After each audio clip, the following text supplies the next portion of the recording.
Rain presses against the palace window like 1,000 small drums. Inside, the corridors are too quiet for a family that has carried the noise of empires on its back. A maid moves quickly, her shoes whispering over polished floors. An equerry checks his watch. A red box of state papers lies open on an antique desk, pages trembling in the draft. Outside, crowds gather behind iron railings, their umbrellas blooming like dark flowers in the gray light. Some hold flags, some hold phones, some hold nothing but old memories. At the heart of it all stands a door. Behind it, a monarch, not just a person, but an idea, breathes in the heavy air of history. On the walls hang portraits of ancestors, kings and queens who survived wars, abdications, assassinations, divorces, and headlines sharp enough to draw blood. Their painted eyes seem to ask the same question that hangs over the present like a storm cloud. How much more can this family endure? In the echo of distant church bells and the soft hum of news cameras outside, the House of Windsor stands again at a crossroads. Duty or desire, tradition or survival, silence or reinvention. The crown has never been heavier. The world has never watched more closely. And tonight, behind those gilded gates, the future of the monarchy is being decided, not by a single decree, not by a single speech, but by the fragile, breaking, and stubbornly enduring bonds of a family born into power, haunted by scandal, and forced to change or shatter. Stay with us, and if this journey through duty, scandal, and reinvention speaks to you, let your presence be known, a quiet like, a simple subscribe, another witness to the long story of the crown. A name forged in war. The summer of 1917 hangs heavy over London, like a sky that cannot decide whether to break or burn. The air smells of coal smoke, damp stone, and something sharper, fear. In the narrow streets, people look up at the clouds with a new kind of suspicion. Once, danger came from across the sea. Now it hums above their heads in the low drone of German aircraft crossing the channel to drop bombs on a city that thought itself untouchable. In the East End, glass litters the pavements like cruel little stars. A mother gathers her children close, pressing their faces into her skirt as smoke drifts from a shattered shopfront. Somewhere, a baby is crying, the sound thin and desperate against the distant wail of sirens. Men in caps curse under their breath. Women mutter the word German with a bitterness that tastes of ash and grief. They speak of the enemy over there, but the hatred is beginning to seep into something closer, something more uncomfortable, the royal family that carries a German name. In the grand, echoing corridors of Buckingham Palace, that word hangs in the air too. Not shouted, not spat, but whispered in careful tones behind closed doors. Saxe-Coburg and Gotha.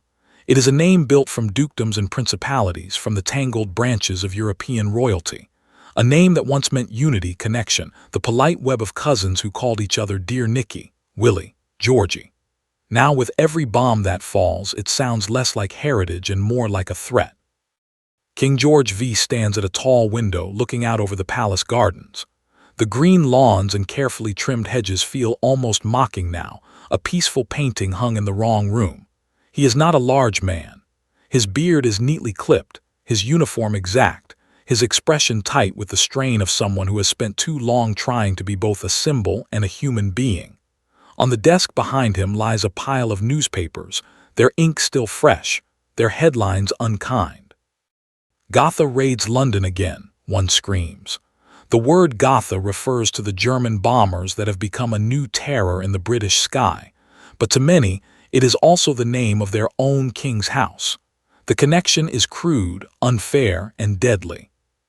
An equerry clears his throat softly, the sound small in the large room. "Your Majesty," he says, "the Prime Minister will be here within the hour." George turns from the window. His eyes, usually cool and watchful, carry something more fragile today. "Very well," he replies, his voice low. "Bring the papers to the cabinet room, all of them." He knows what is coming. He has read the letters. Some are respectful, pleading. Others are angry, laced with the rough words of men who have lost sons in France and see no difference between a German in uniform and a German name on the British throne. The king understands something his ancestors did not have to face. A modern war breeds modern expectations. If he is to rule, he must appear not just above the people, but of them. The palace corridors echo with footsteps as courtiers move like pale shadows, carrying files and whispers.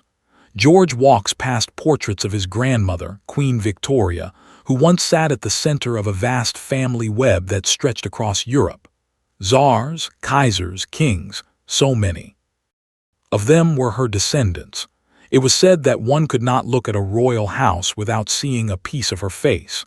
That closeness, that tangled blood, had once seemed like a guarantee of peace. But now cousins send armies against cousins. Letters that once carried holiday greetings now arrive in code, or not at all. The royal houses of Europe, tied together like a net, are tearing themselves apart. In a quiet drawing room, Queen Mary sits with her hands folded around a handkerchief. The lace is embroidered, the work fine and delicate, but her grip leaves it twisted. She is composed, as always, her posture straight, her expression calm. Yet in her eyes there is a tightness, a knowledge that what is being discussed in the next room is not just politics. It is identity. It is the name her children bear. It is the story they will carry or abandon. The Prime Minister arrives, his shoes clicking sharply on the marble. Lloyd George is a man of energy, of quick words and quicker thoughts. He has an instinct for what the public feels, what the nation will tolerate and what it will not. Today, he comes not as a challenger, but as a mirror. In the cabinet room, the air is thick with tobacco smoke and the rustle of paper. George sits at the head of the table, his fingers resting on the polished surface. Around him, ministers speak of morale, of unity, of the slippery loyalty of a people pushed past their limit. "The mood is volatile, sir," one of them says carefully. "There is anger, yes, at the enemy abroad, but also at anything that feels foreign here at home. The strikes, the cost of living, the casualties, they all feed it. And then there is the matter of—" He doesn't finish the sentence. He does not need to. "The name," George says quietly, "our name." The word drops into the room like a stone into still water. No one meets his eyes. The king looks down at the newspapers, at the cruel puns, the pointed connections between German bombers and the House of Saxe-Coburg and Gotha. He feels, for a moment, like a man trapped between two fires, the duty he was born into, and the country whose love he must earn, not assume. "What would you have me do?" he asks at last. It is not a rhetorical question. It is the voice of a monarch who understands that survival now depends on listening as much as ruling. There is a pause, then Lloyd George leans forward. "Majesty," he says, his Welsh lilt softened but firm, "the monarchy must be seen as unmistakably British, not by lineage alone, but by appearance, by language, even by name. If the house is to endure, it must feel like it belongs to this island, not to the map of Europe." A breeze brushes the curtains, carrying the faint sounds of the city, a distant cart, a shouted voice, the hum of life continuing under the shadow of war. George hears something else beneath it, the echo of crowds that might one day roar not in celebration, but in anger. He has seen the photographs of what happened in Russia, a royal family lined up against a basement wall. The story of the Romanovs is a warning written in gunpowder and fear. "How," George asks slowly, "does one change a dynasty's skin?" No one laughs. No one suggests that it is impossible, because in the world they now inhabit, everything that once felt eternal is suddenly at risk. Outside, a boy in a flat cap tosses a stone at a poster that shows the Kaiser's face. It hits with a smack, leaving a white mark like a wound. His friend snorts and says, "They're all the same, those lot. Over there, over here. All Germans, aren't they?" The words drift, invisible, toward the palace, toward a king who must decide whether to cling to the name his family has worn for generations, or to let it go, and with it, a part of who they have always believed themselves to be. In the silence of the cabinet room, George V looks up from the papers and feels, for the first time, the shape of a new word pressing at the edge of his mind. A word solid, sturdy, English as stone and oak. But to speak it aloud will mean more than a clever rebranding. It will mean tearing a page from the family's own history and writing a new one in ink that may never fully dry. The rain begins in a thin, uncertain drizzle, tapping at the palace's windows like delicate fingers. By the time King George retires to his private study, it has thickened into a steady downpour, blurring the lamplight outside into long, trembling streaks. The storm feels fitting, as if the sky itself is being scrubbed clean, preparing for something new, something untested. George removes his jacket, draping it neatly over a chair. He is meticulous in everything he does, a habit formed not out of vanity but out of discipline, the kind a shy, dutiful boy learned under the stern, unyielding eye of Queen Victoria. He sits at his desk, staring at a blank sheet of parchment lying beside a fountain pen.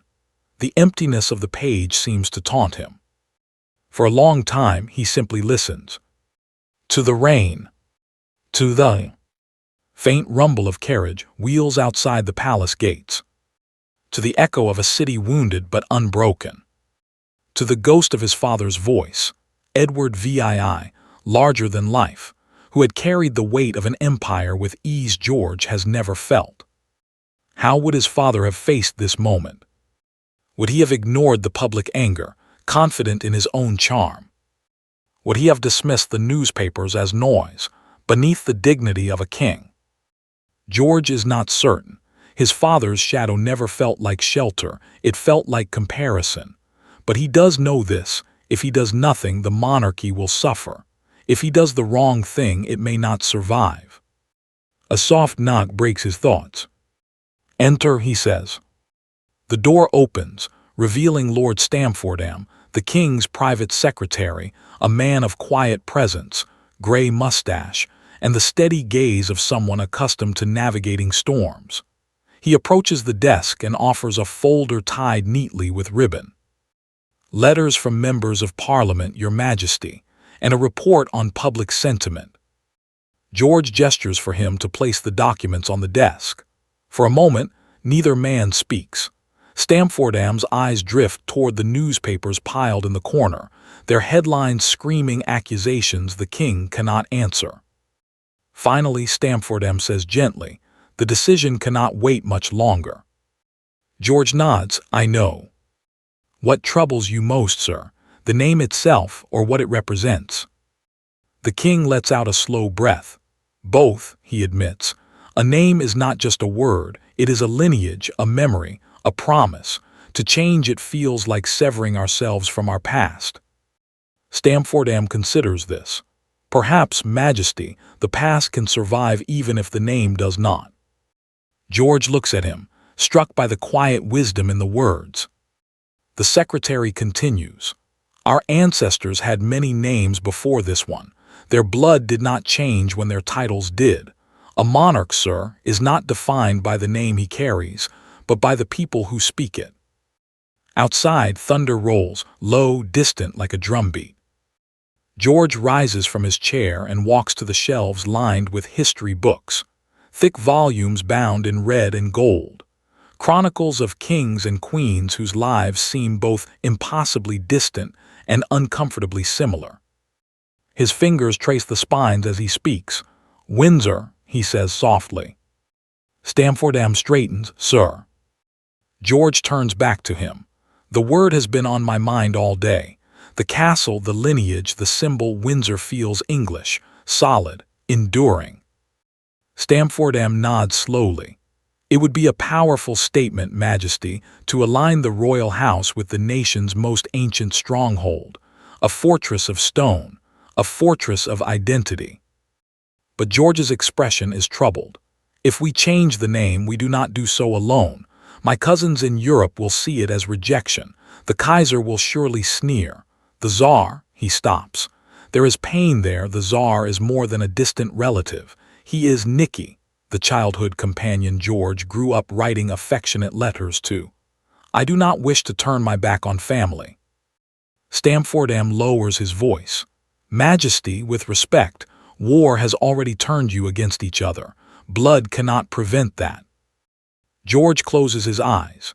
In the darkness behind them, he sees flashes of the world as it is now, trenches clogged with mud and bodies, the skeletal remains of villages in France, the long lists of the dead printed each morning. The war has stripped sentiment from Europe like bark from a tree. Even family ties have become brittle. When he opens his eyes, something has changed, a decision building, like the first crack of light at dawn.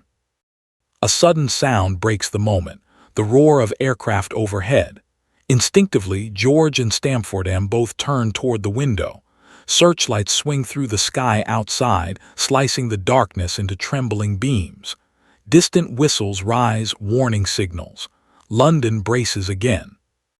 The king's jaw tightens. The bombers do not come every night, but when they do, they remind the city that the enemy has long arms, long shadows. We must not share their name, George whispers. Stamfordham bows his head. Then it is Windsor. The word settles in the air between them, ancient, sturdy, unmistakably British. A name that carries forests, fortresses, and centuries of English soil within its sound.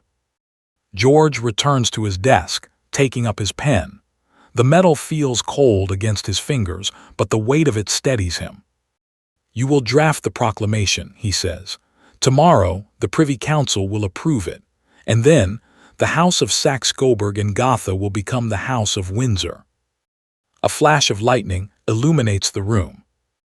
In its glow, George begins to write. The rain outside grows heavier, as if the sky itself acknowledges that a dynasty is being reforged. Not with coronations or battles, but with ink on parchment, a monarch's resolve, and the quiet understanding that sometimes survival requires letting go of who you were to become what the world needs you to be. The next morning breaks with a cold, silver light. London wakes slowly, the city's breath visible in the thin mist rising from the Thames. The river moves with a sluggish determination, carrying tugboats, drifting leaves, and the muted reflections of a nation still learning how to survive under the weight of war. Bells toll somewhere in the distance, not for celebration, but for remembrance. Inside Buckingham Palace, the corridors buzz with a restrained urgency. Footsteps echo, papers shuffle, voices murmur in controlled tones as if the walls themselves might be listening. News travels fast in wartime, but inside the palace it moves with a peculiar heaviness, shaped by protocol and fear. Today, every whisper carries the same electric phrase. The king has decided. George moves through the palace with a pace that surprises even himself. His boots strike the polished floor with purpose, his shoulders squared, his expression carved from resolve. Yet beneath that controlled surface, a weight presses at his chest, the weight of a man who knows that once he speaks the new name into law, there is no turning back. The path behind him will be sealed. In the Privy Council chamber, a long table gleams beneath the glow of chandeliers. Men in uniforms and black coats take their places, their faces lined by sleepless nights and impossible decisions. The war has aged everyone. Even those who never set foot on the battlefield carry the strain like an invisible scar. Lord Curzon clears his throat as George enters. "Your Majesty," he says, bowing deeply, "we await your command." George takes his seat. For a moment he simply surveys the room, the solemn eyes, the weary shoulders, the unspoken expectation.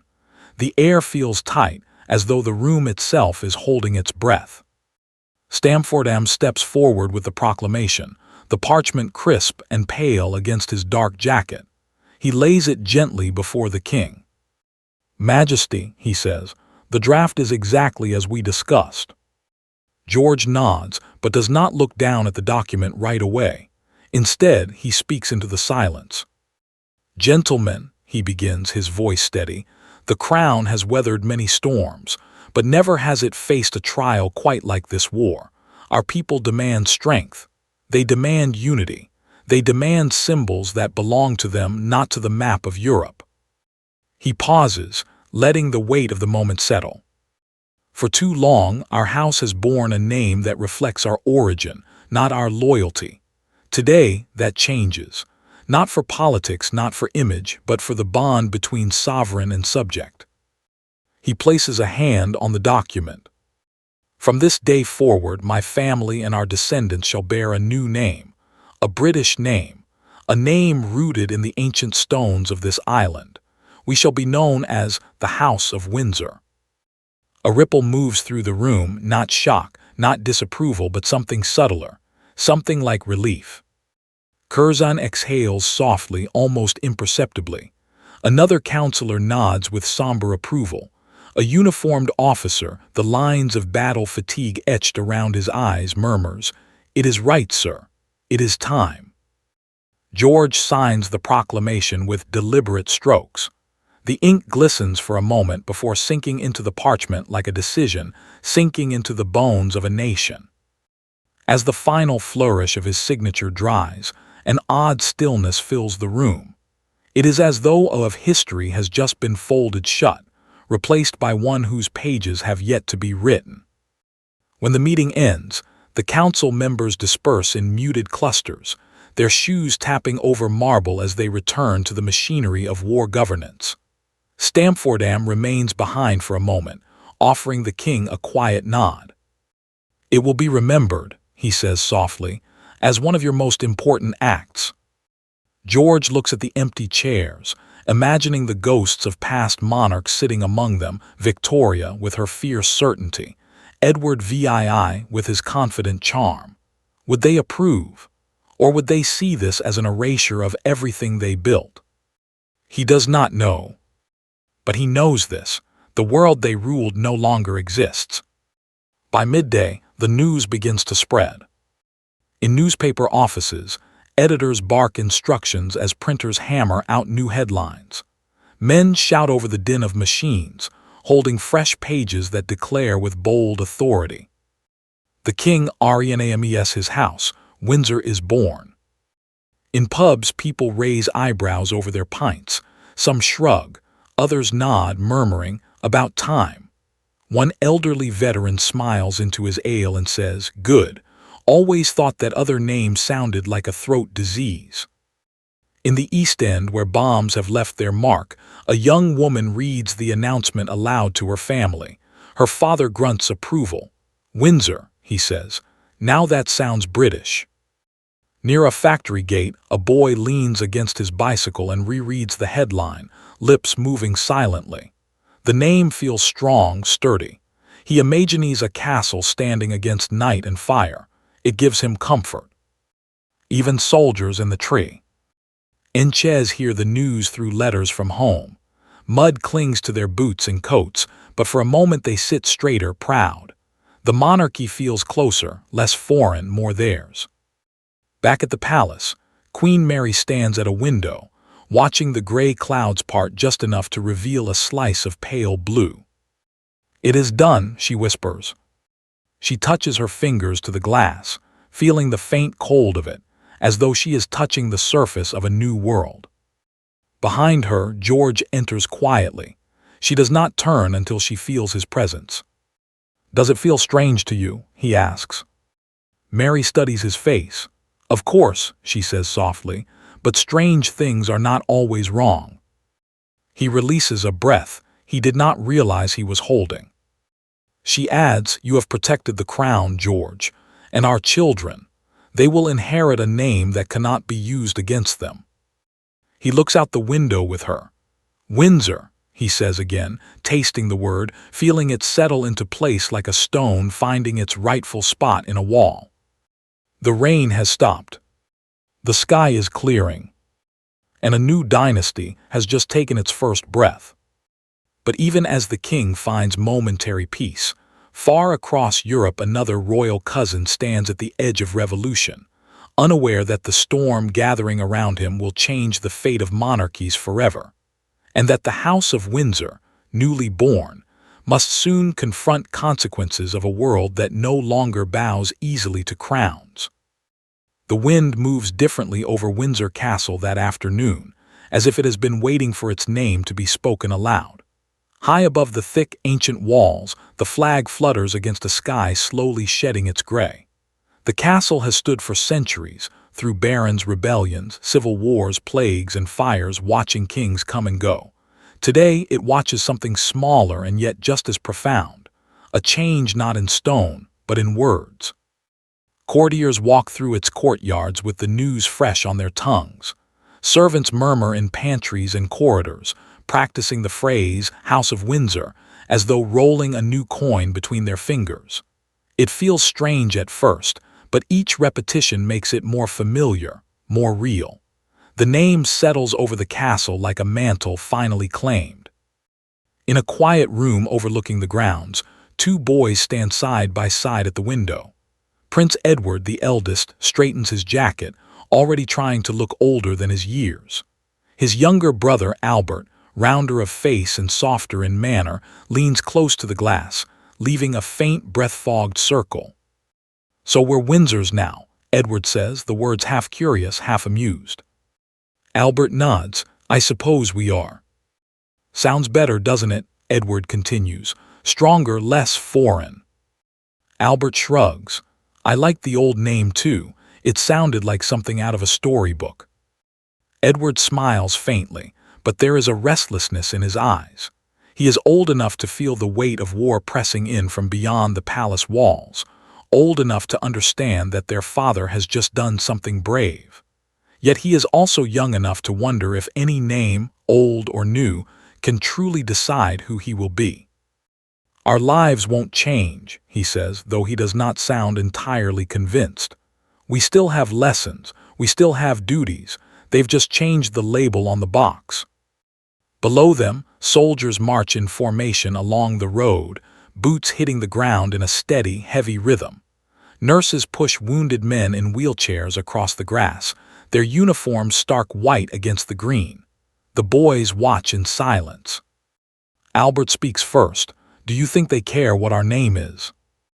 Edward studies the faces below, tired, lined, some missing arms or legs, all carrying invisible burdens. He does not answer right away. "I think," he says slowly, "they care whether we deserve it." The wind rattles the window latch, and for a moment the room fills with the distant sounds of the outside world. A dog barking, a shouted order, a faint laugh that quickly dies away. Life goes on, even in wartime, but it goes on differently, as if every moment is sharper, more fragile. Later, in the great chapel at Windsor, the royal family attends a service. The air inside is cool and smells of stone, dust, and candle wax. Sunlight filters through stained glass, scattering colored patterns on the worn flagstones.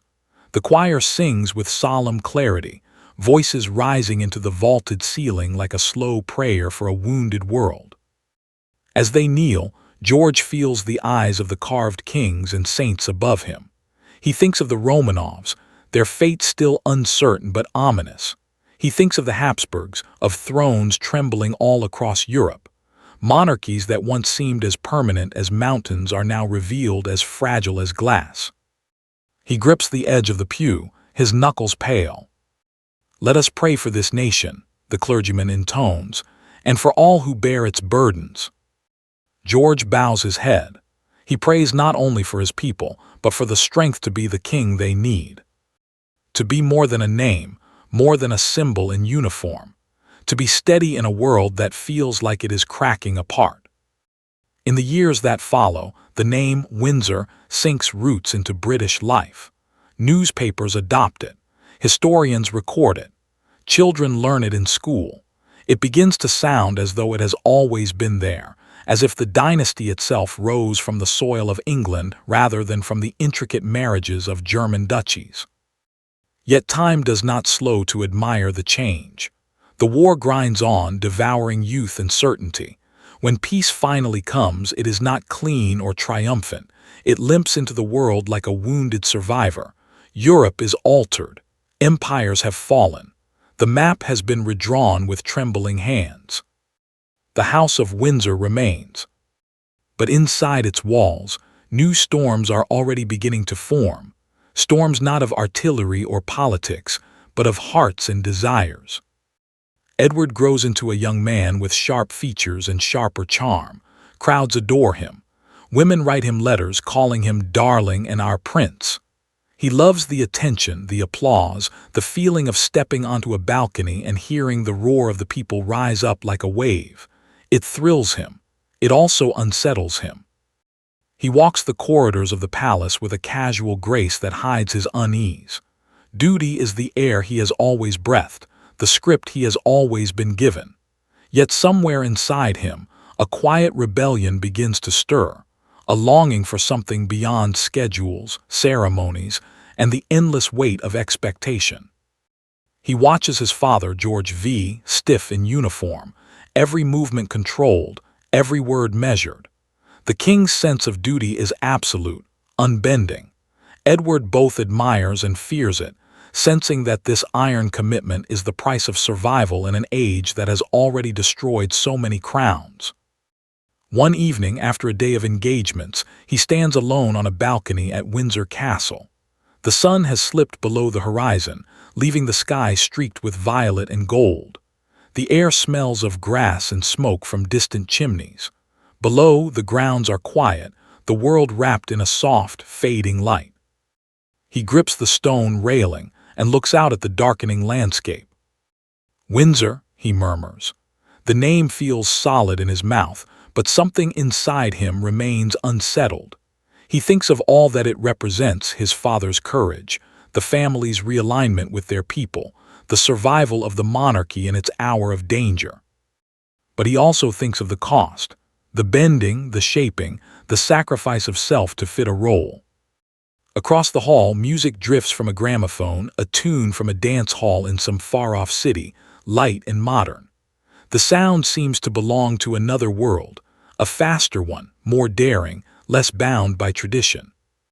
Edward closes his eyes and listens. The House of Windsor has been forged in war, hammered into shape by fear and necessity. It has chosen survival through reinvention. Yet within its newly strengthened walls lives a man who will one day test just how far that reinvention can go, a prince who will look at the crown not as an unbreakable destiny, but as a choice. And when love comes knocking on that same gilded door history has just repainted, the question that once haunted George V will return in a new form. How much can a monarchy change before it stops being a monarchy at all? The king who walked away. The microphone waits like a small, unblinking eye. In a quiet room in Fort Belvedere, the fire burns low, licking at the logs with tired flames. Outside, the December night presses against the windows, cold and dark, the kind of winter evening that makes the air feel heavy in the lungs. Inside, the lights are soft, the shadows long. A single sheet of paper rests on a small table, its edges trembling slightly in an unseen draft. Edward VIII stands before the microphone, hands clasped behind his back. He is impeccably dressed, as always, the tie just so, the jacket perfectly tailored, but there is a tightness around his mouth that no tailor can smooth away. Behind him, a few officials wait in respectful silence, their faces carefully neutral. They are present for history, but they cannot soften it. He breathes in. The air tastes of smoke and metal. On the paper before him, the words are already written. I have found it impossible to carry the heavy burden of responsibility and to discharge my duties as king as I would wish to do. He has rehearsed them in his head 100 times, yet they still feel strange, like someone else's confession placed in his mouth.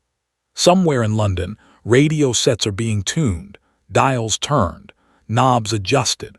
Families gather in living rooms, in pubs, in barracks and boarding houses, listening to the hiss and crackle as the king's voice prepares to travel into their homes for the last time. He closes his eyes for a moment, and in the darkness behind them, another scene rises, sunlit, careless, far from this night of reckoning. A yacht off the coast of the Mediterranean. Warm, wind, laughter, Wally's. Her voice edged with wit and weariness. the way she held a cigarette like a shield, the way she looked at him not as a king in waiting, but as a man she could tease, challenge, and slowly undo. The sound of her saying his name, not Your Royal Highness, not Sir, but David, the intimate family name few dared to use. He opens his eyes. The room returns. The fire, the paper, the microphone. Duty and desire stand side by side, and he knows that tonight the world will learn which one he has chosen. The engineer gives a small nod. Your Majesty, he says quietly, we are ready. For a heartbeat, Edward hesitates. Your Majesty. By the time this broadcast ends, that title will no longer be his. He leans toward the microphone, the metal cool against his breath, and begins to speak. Years earlier, the air had felt different, lighter. The war was over. The 1920s arrived like a whirl of music and electric light, a world determined to forget its grief by dancing faster, drinking more, laughing louder. London streets glittered at night with neon signs and car headlights. Jazz spilled from clubs where young people, free of their parents' old stiffness, smoked, drank, and flirted as though tomorrow had never learned the word consequence. The Prince of Wales moved through this world like it was made for him.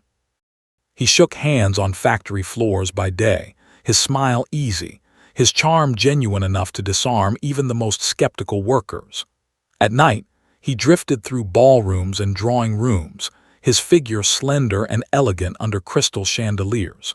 Women watched him from behind fans and champagne glasses.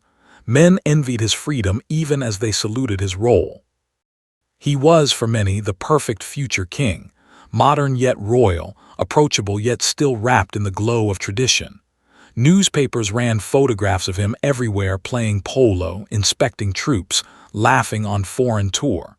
He became not just a prince but an image, a symbol. But symbols are often lonelier than they look. Sometimes, late at night, after the music faded and the guests left, he would stand alone in some gilded corridor, the click of his shoes echoing too loudly. The silence would creep in, carrying questions that never appeared in newspapers. Is this all there is? Shaking hands, smiling, waving, wearing the crown of expectation without the freedom to be a man. He had known since boyhood that his life was already written for him. One day he would be king. It was a story told in the way people bowed, in the way they deferred, in the way rooms shifted when he entered. It was in the way his father looked at him, proud, but also stern, as if measuring how well Edward carried the invisible weight of the future. George V was a man of precision and duty, a king who believed deeply in the crown's dignity. He watched his eldest son with a wary eye. Edward's glamour unsettled him. It was not that he disliked his son. It was that he distrusted the world that adored him too easily. He had seen what unchecked charm could do. He knew how quickly love could spoil loyalty. Remember, the old king would say, voice clipped, you are not a showman, you are a servant. The crown is not for your pleasure, it is your burden. Edward would nod, but inside something chafed. The words felt like iron around his ribs. On one of his many trips to the United States, he began to taste another kind of life, one with looser manners, more laughter, less ritual. There he could be Prince Edward and still joke, still lean against a piano, still talk without every word being weighed like a coin in a scale. It was in this shifting world, between rigid British expectations and the looser glamour of American society, that a woman named Wallis Simpson stepped quietly into his orbit.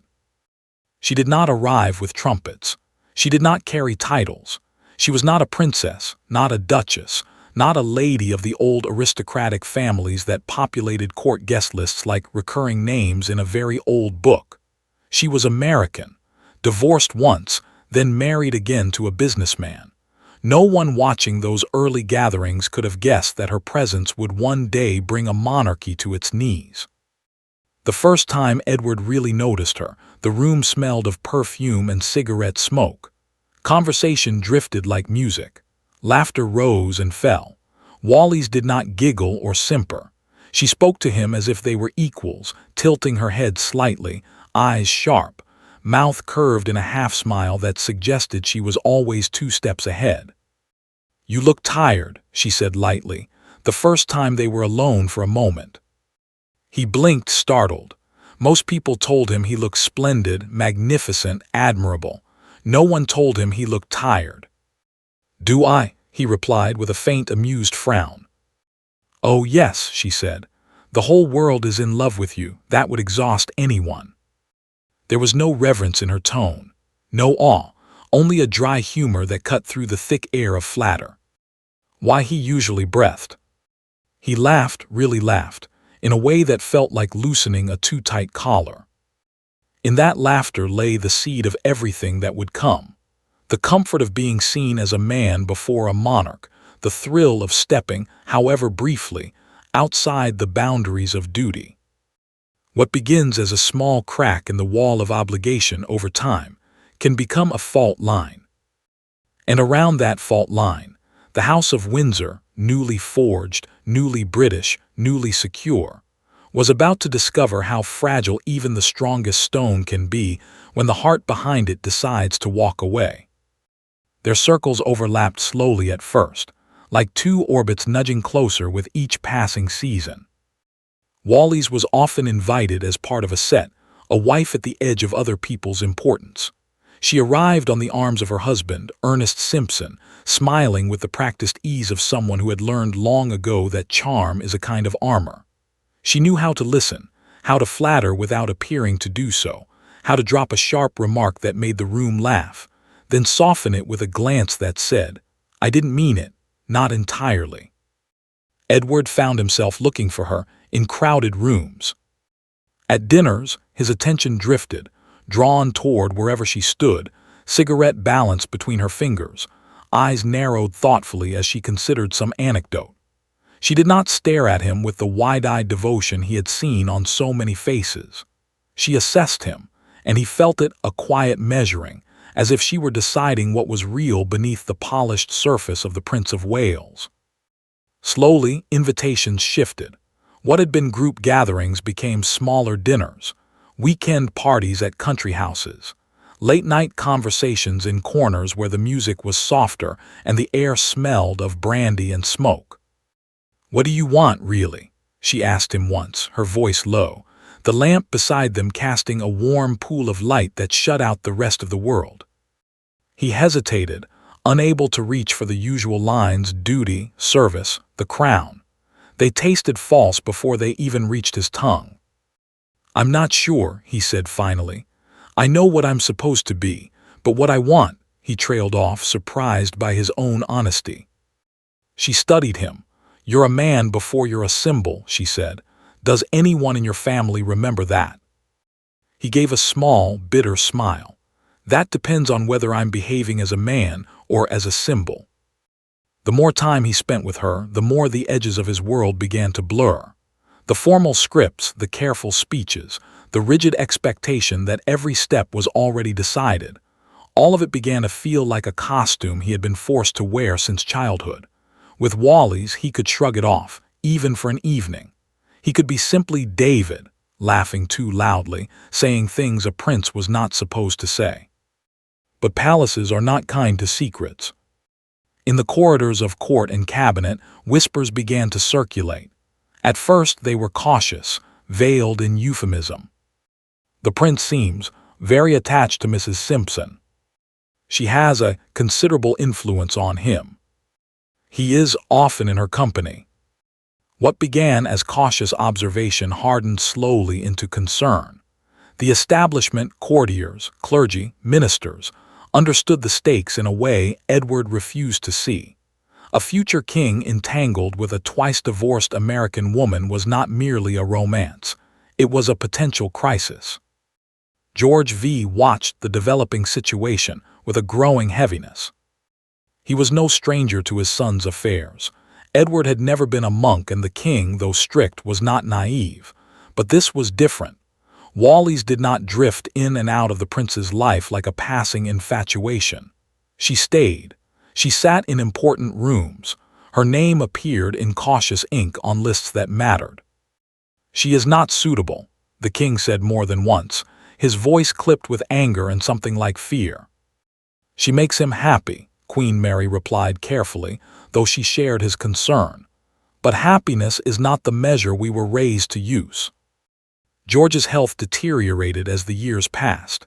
His lungs, worn by decades of heavy smoking and the long strain of war and rule, struggled. Coughing fits gripped him.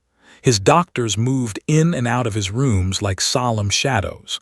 The world outside knew he was unwell. They did not know how much. To the old king, the crown was not a prize to be enjoyed. It was a burden to be carried with discipline, even at great personal cost. He had remade his house's name to protect the throne.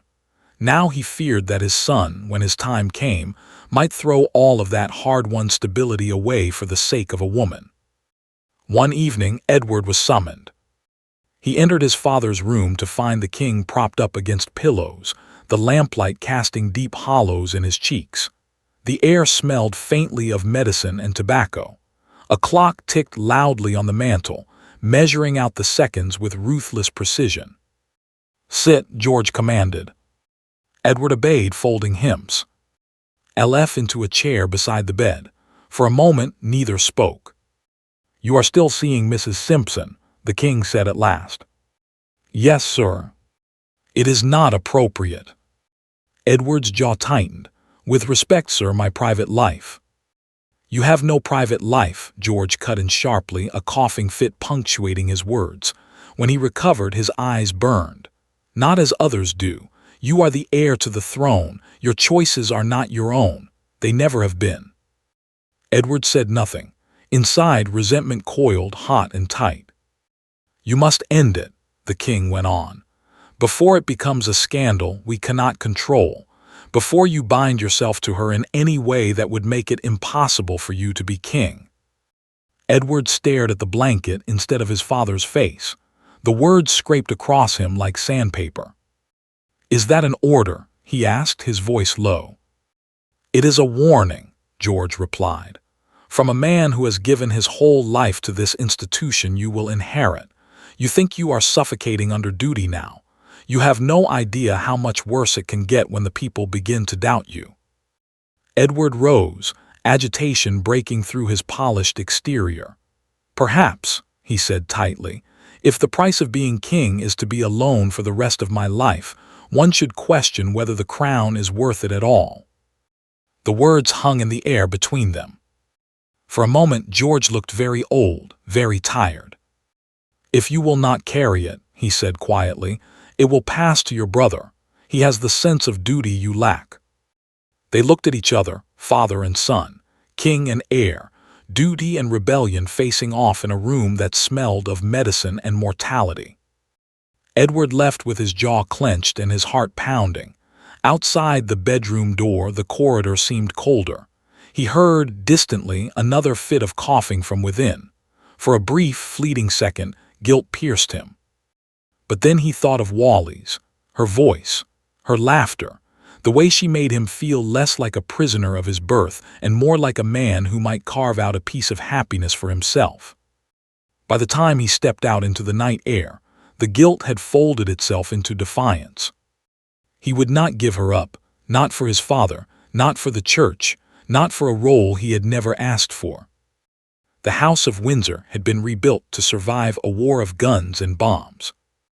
It was about to be tested by something far more intimate, a love that refused to bow even to a crown. The winter air over London felt sharper than usual, as if the city itself were holding its breath. By early December 1936, the question that had started as a whisper in corridors had become a roar in newspapers. Will the king give her up? Or will he give up the throne? In pubs and offices, on trams and factory floors, people argued in low voices. Some called it a disgrace. Others quietly thought it romantic, a man choosing love over duty. But beneath all the opinions lay a deeper unease. The crown, which had survived war and hardship, seemed suddenly fragile again. Inside the government, there was no romance in the situation, only alarm. Prime Minister Stanley Baldwin sat with Edward in Buckingham Palace, the air between them dense with words already spoken too many times. The room was beautifully furnished, but neither man truly saw it. Behind the king, a fire burned. Between them, on a table, lay a constitutional crisis. "You cannot marry her and remain king," Baldwin said, his voice steady, almost gentle. It was not the voice of a man issuing threats. It was the voice of a man who saw the edge of a cliff and could not stop the driver speeding toward it. Edward stared at him, jaw set. "The people love me," he said. "They will accept her if I ask them to." Baldwin shook his head. "The people's hearts are one thing. The law, the church, the empire, these are quite another. You are not only the king of this country, but the head of the Church of England. You cannot marry a twice-divorced woman whose former husband still live and remain in that role. The dominions will not accept it. The cabinet will not accept it. I cannot accept it." The silence that followed was heavy and long. "There is another possibility," Baldwin added quietly. "A morganatic marriage. She would not be queen. You would remain king. But even this, I fear, would not be accepted." Edward's fingers tightened on the armrest. The idea of Wally's being treated as less, of being kept deliberately in the shadows, stung him. It felt like an insult wrapped in compromise. "So there is only one choice," he said finally, his voice low. "Her or the throne." Baldwin did not answer. He did not need to. After the Prime Minister left, the palace corridors seemed longer, emptier. The king walked them like a man moving through a dream he could not wake from. Portraits stared down at him. Ancestors in armor, queens in silk, kings crowned and robed. Their painted eyes seemed to ask him the same question history would later ask. "What are you about to do?"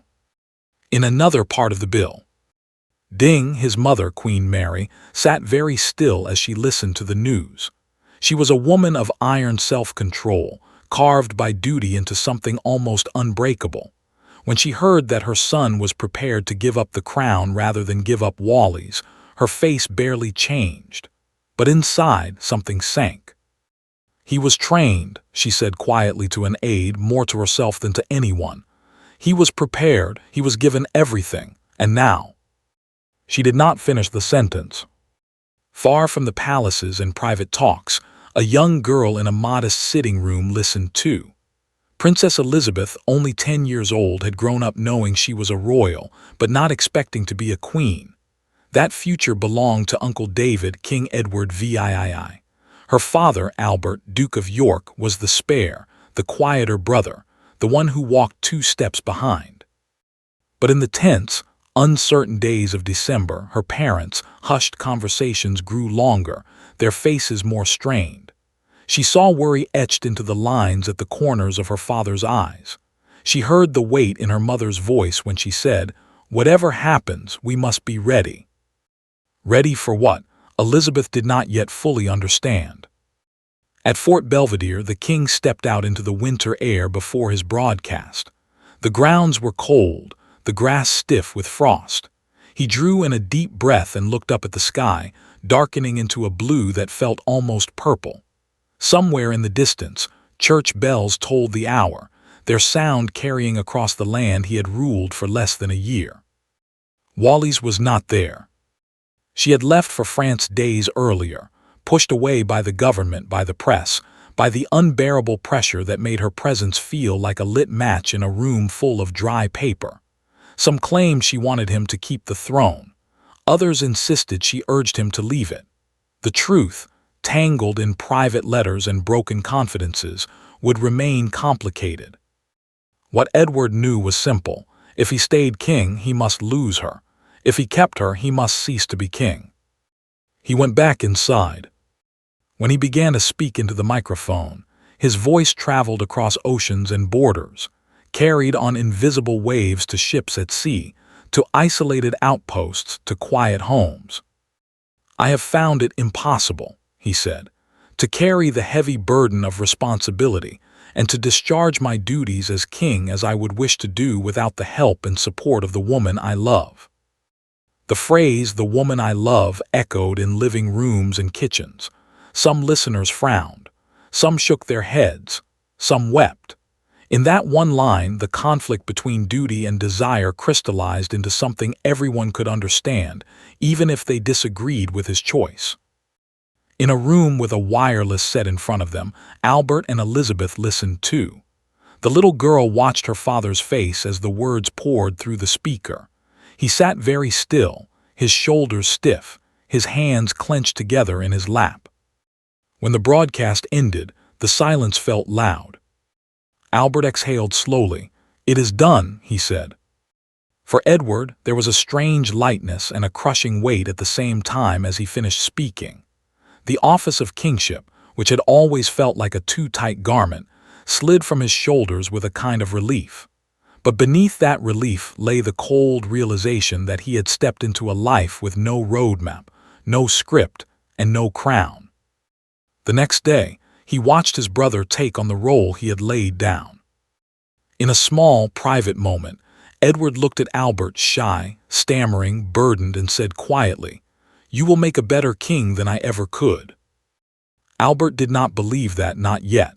All he felt was fear of failing his country, his family, his children. But the crown, just months old in Edward's hands, now settled on his head instead. Edward became the Duke of Windsor.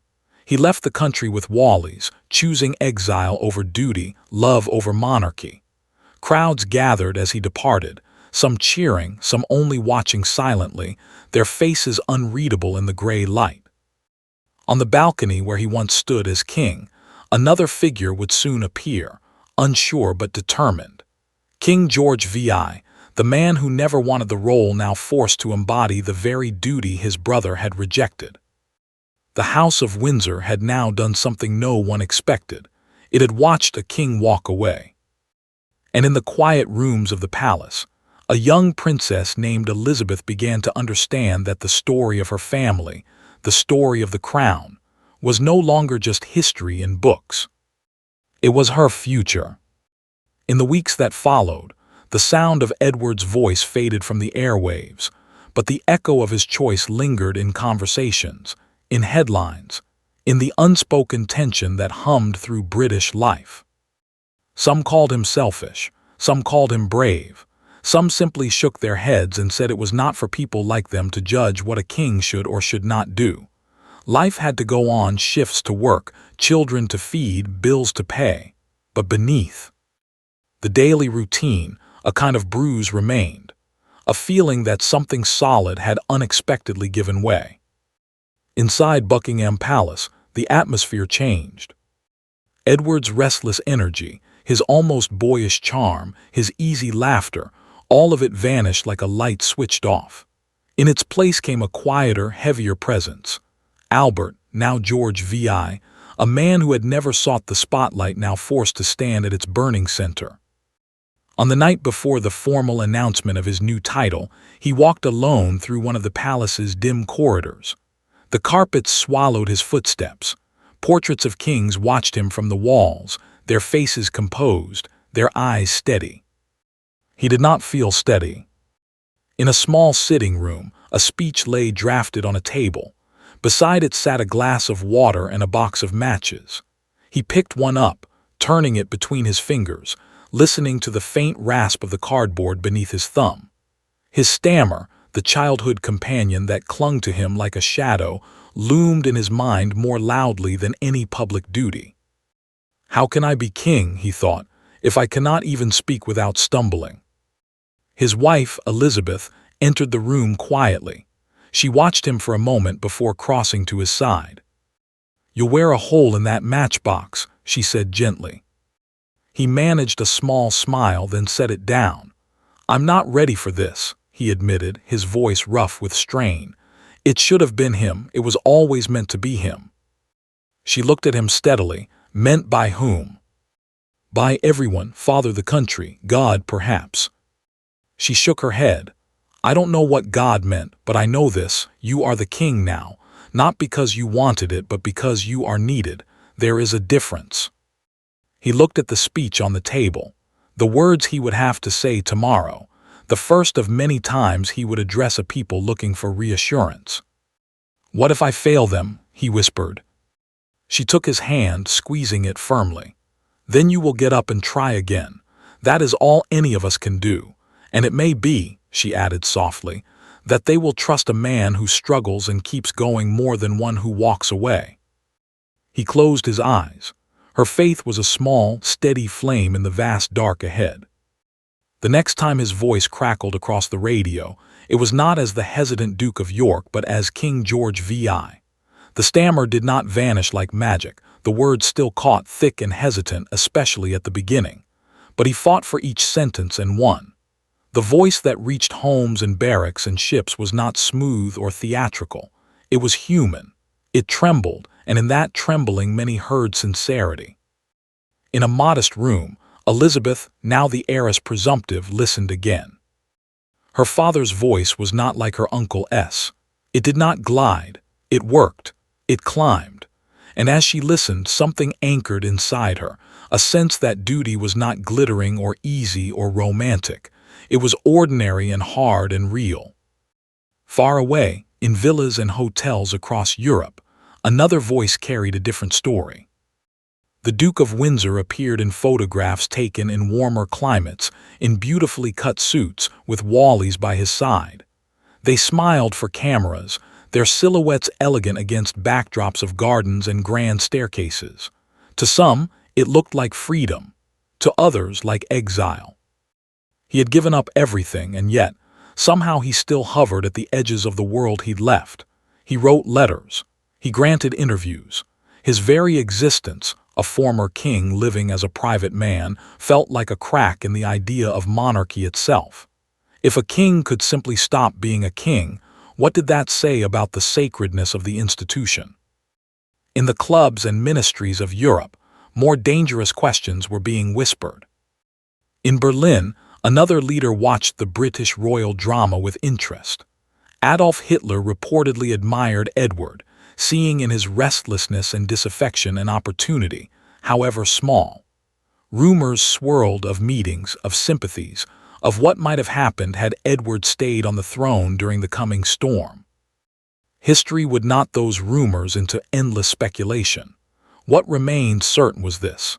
When war finally came again, it would be George VI, not Edward VII, who spoke to the nation in its darkest hour. The years slipped forward. Coronation robes were unpacked and fitted. Crown jewels once more caught the light beneath the high vaults of Westminster Abbey. The ceremony, full of ancient words and gestures, felt both timeless and quietly altered, the product of a crisis that had nearly broken the very line it now sought to bless. When the Archbishop placed the crown on George's head, it was not just a symbol of power.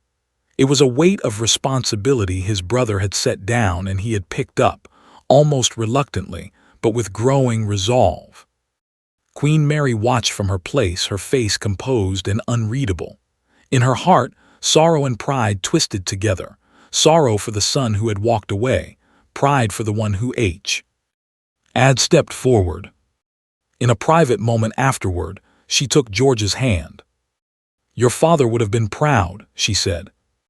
George shook his head slightly. "I'm not him." "No," she replied.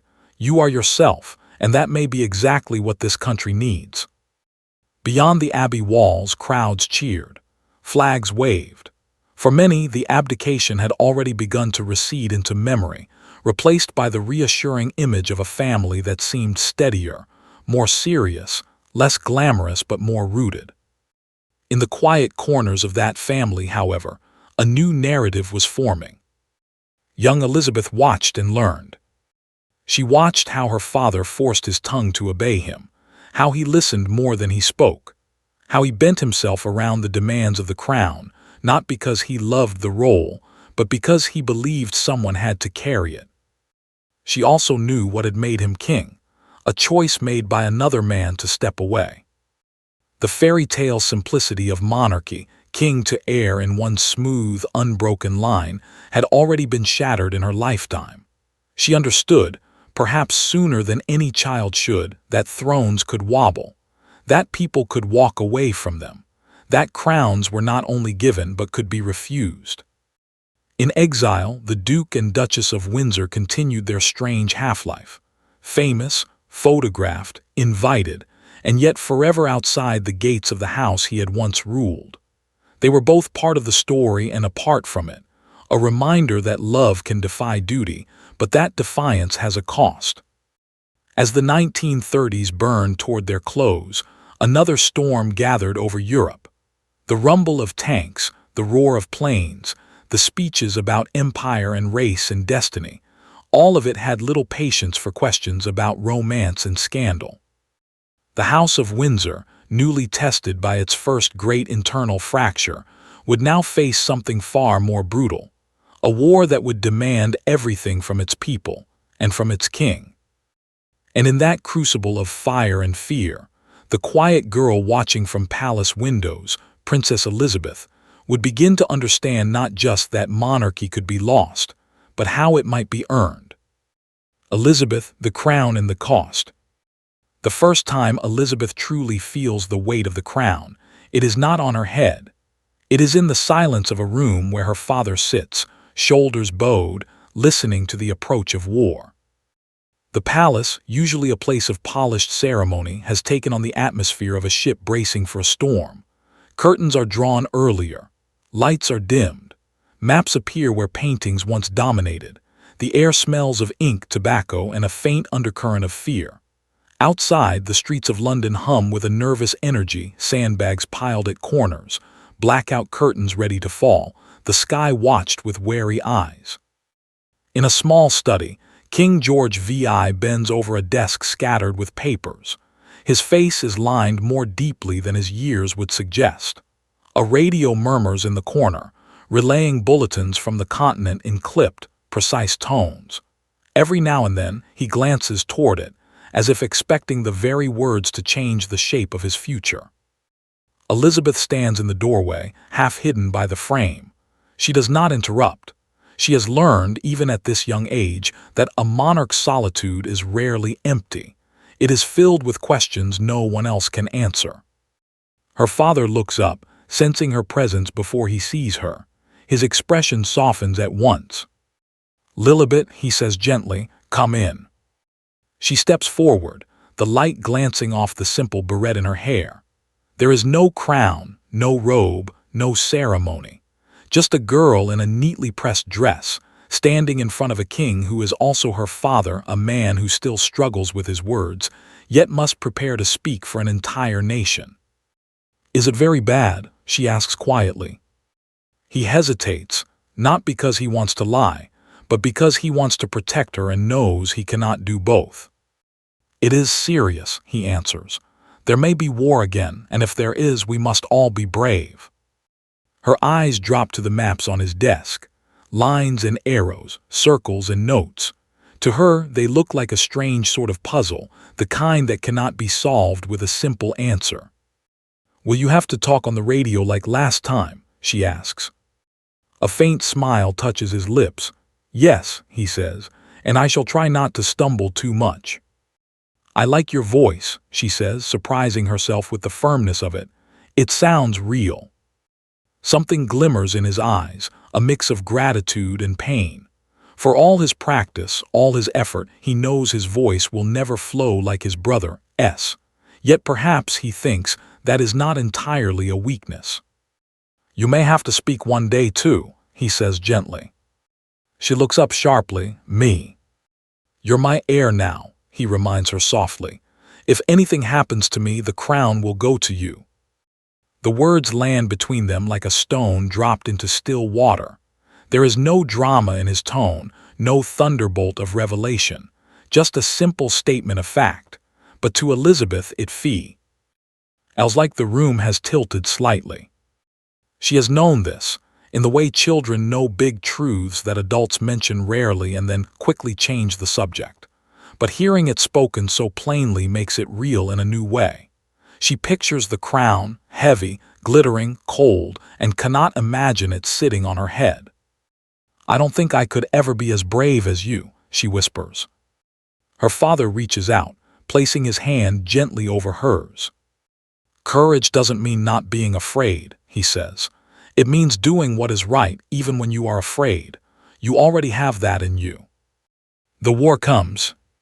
Sirens wail across London, their rising, falling cry cutting through sleep and conversation alike. The city goes dark at night, windows blacked out so enemy bombers have no easy targets. The smell of smoke becomes a familiar companion. The thud of distant explosions is felt through the soles of shoes, through the bones of walls. The royal family is urged to leave, to live safely in the countryside. But the king and queen refuse to abandon London. The children, someone says delicately, could at least be sent to Canada. Elizabeth listens as her mother answers the suggestion with quiet steel. The children will not go without me. I will not go without the king, and the king will never leave. So the princesses stay. When bombs fall on Buckingham Palace itself, shattering windows, ripping open roofs, sending dust and debris through gilded halls, the nation reads about it in stunned headlines. The image of the king and queen standing amid the damage, their faces grave but unbroken, becomes a powerful symbol. "I'm glad we've been bombed," the queen is reported to have said. "It makes me feel I can look the East End in the face." Elizabeth walks the damaged corridors, the plaster dust crunching faintly under her shoes. In some rooms, the smell of explosives lingers, sharp and metallic. In others, there is only the echo of what almost happened. She understands, in an instinctive, wordless way, that the crown is not a shield from danger. If anything, it draws danger closer. At Windsor Castle, where she and her sister Margaret spend much of the war, she studies by daylight and sleeps to the distant rumble of conflict. The ancient walls around her feel solid, but the world they contain is changing fast. She practices first aid. She learns constitutional history. She performs in small pantomimes with Margaret to cheer up staff and evacuee children. Her laughter on stage is real, but beneath it lies a growing awareness. She is not just a child of the war. She is being shaped to lead in its aftermath. One evening, she sits on a window seat, looking out at the dark countryside. The sky glows faintly orange on the horizon, the reflection of fires in London. "What are you thinking, Lilibet?" her mother asks, joining her. Elizabeth hesitates. "Do you think people will hate us," she says slowly, "if we make mistakes?" Her mother studies her profile, the seriousness in her eyes, the way her hands are folded tightly in her lap. "People don't expect perfection," the Queen says. "They expect effort, they expect honesty, they expect you to try." Elizabeth turns this over in her mind. Effort, honesty, try. These words feel more reachable than perfection, but no less demanding. Later, when she turns 14, her father asks her to speak to the children of the empire on the radio. Her voice is high, still young but steady. In that broadcast, a new relationship is born, between a future queen and a people who will grow up with her, watch her, judge her, and lean on her. As the war grinds on, she learns to drive, to strip and reassemble an engine, to don the uniform of the Auxiliary Territorial Service and smear oil on her fingers like any other mechanic. Cameras capture her in overalls, hair tied back, concentration etched on her face. The images matter. They show a princess not just watching sacrifice but participating, even in this small, symbolic way. And yet, for all the learning, all the training, all the glimpses of public life, nothing prepares her for the moment when loss and duty collide completely. The day her father dies, the world is bright. The day her father dies, the world is bright. In Kenya, the sun leans warmly over the hills, painting the landscape in shades of gold and green. The air is filled with the sharp scent of dust and leaves, the hum of insects, the distant cry of unseen birds. Elizabeth walks among the trees at Sagana Lodge, her steps unhurried, her face unburdened by any hint of what is unfolding thousands of miles away. She is not wearing a crown. She is wearing a simple blouse and skirt, a young woman on a royal tour, taking in the wonder of a land that feels both foreign and strangely familiar.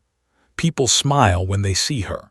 She smiles back, not yet knowing that by the time she returns home, her life will be split cleanly into a before and an after.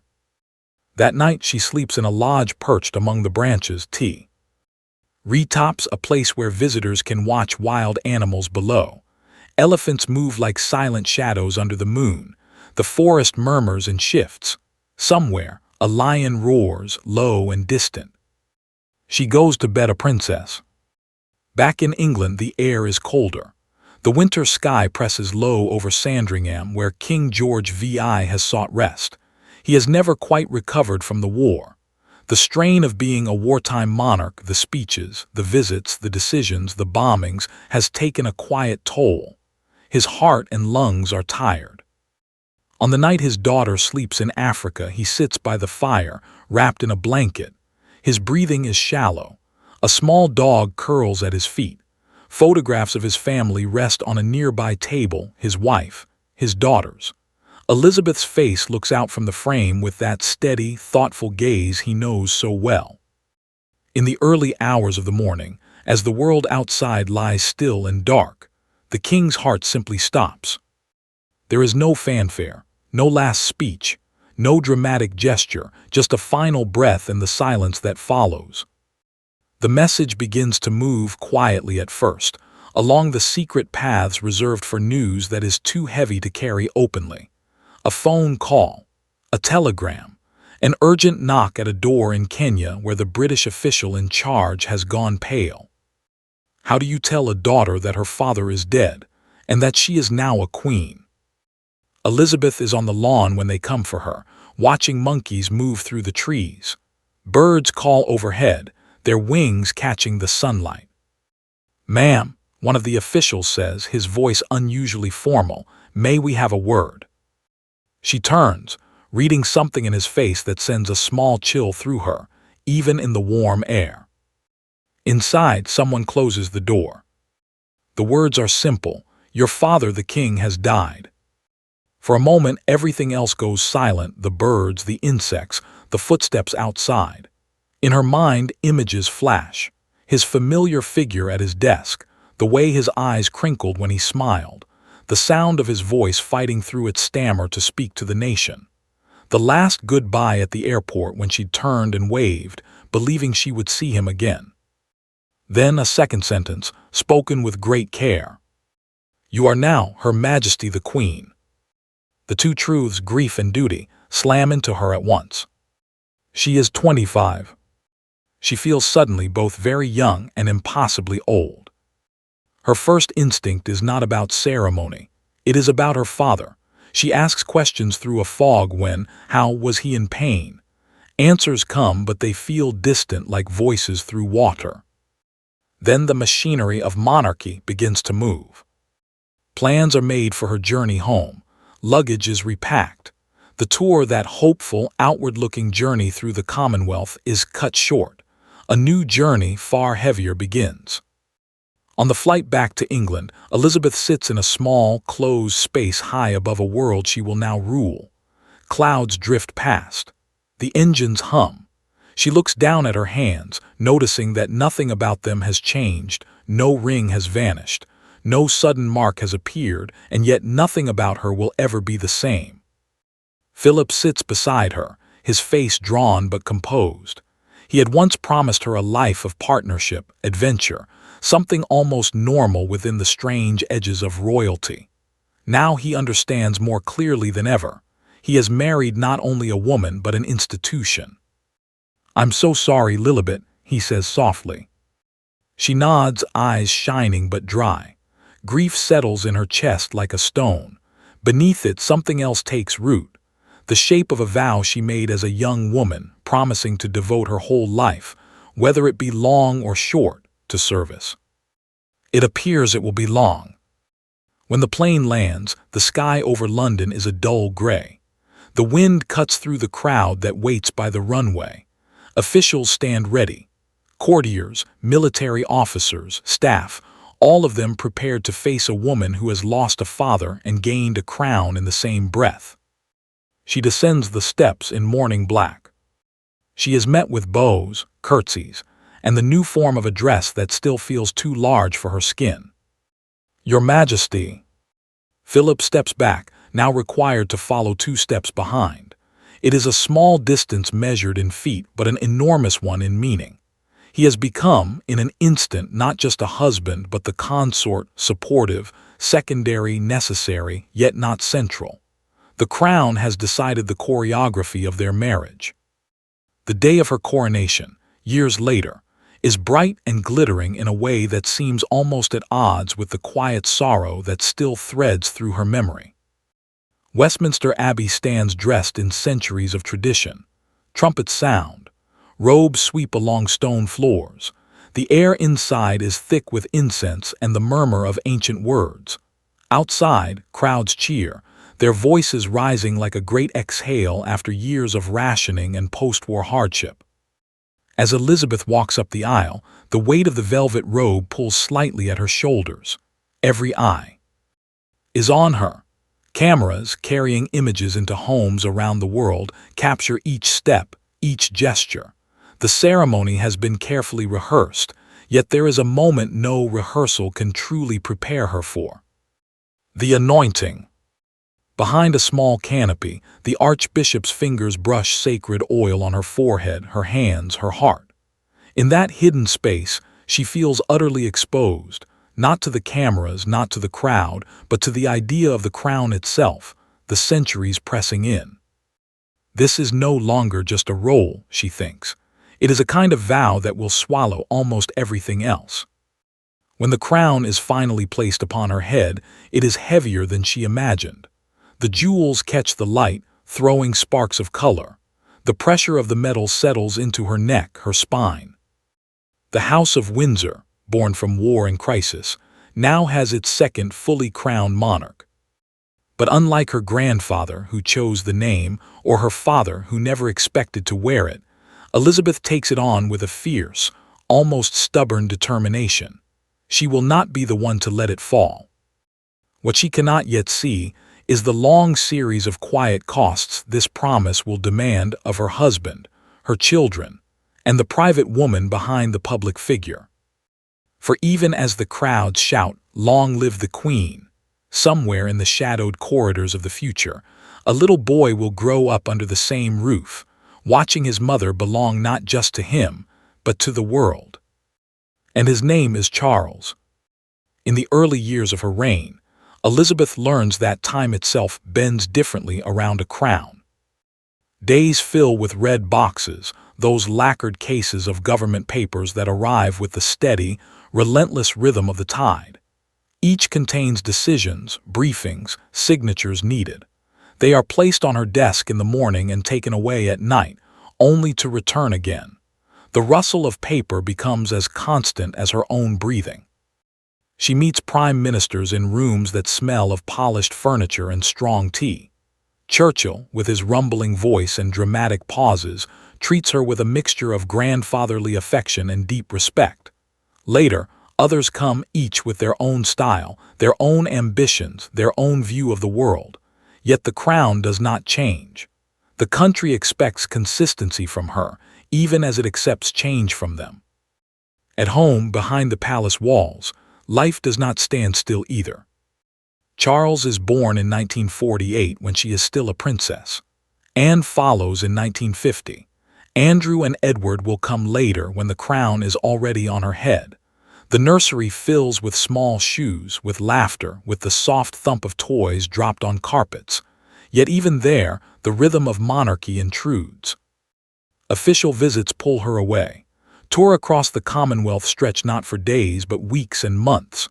Crowds in far-off lands cheer, flags wave, bands play.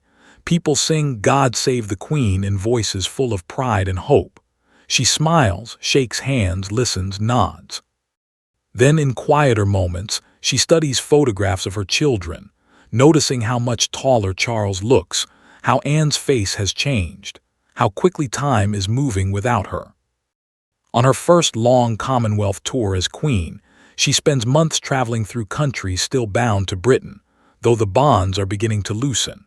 She waves from open cars, stands in blazing sun as speeches drone on, walks past lines of people who throw flowers and reach out their hands.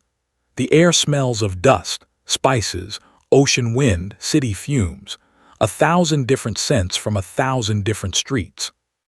Back in London, a small boy watches her on television. Charles sits cross-legged on the floor, eyes fixed on the flickering black and white image. The woman on the screen is his mother, her smile controlled, her wave measured, her hat perfectly tilted. "It's Mummy," he says softly. But she is also the queen, and that part of her seems to belong more to the crowds in the picture than to the child in the room. He learns early that other people's need for her is louder than his own. Nannies tuck him in.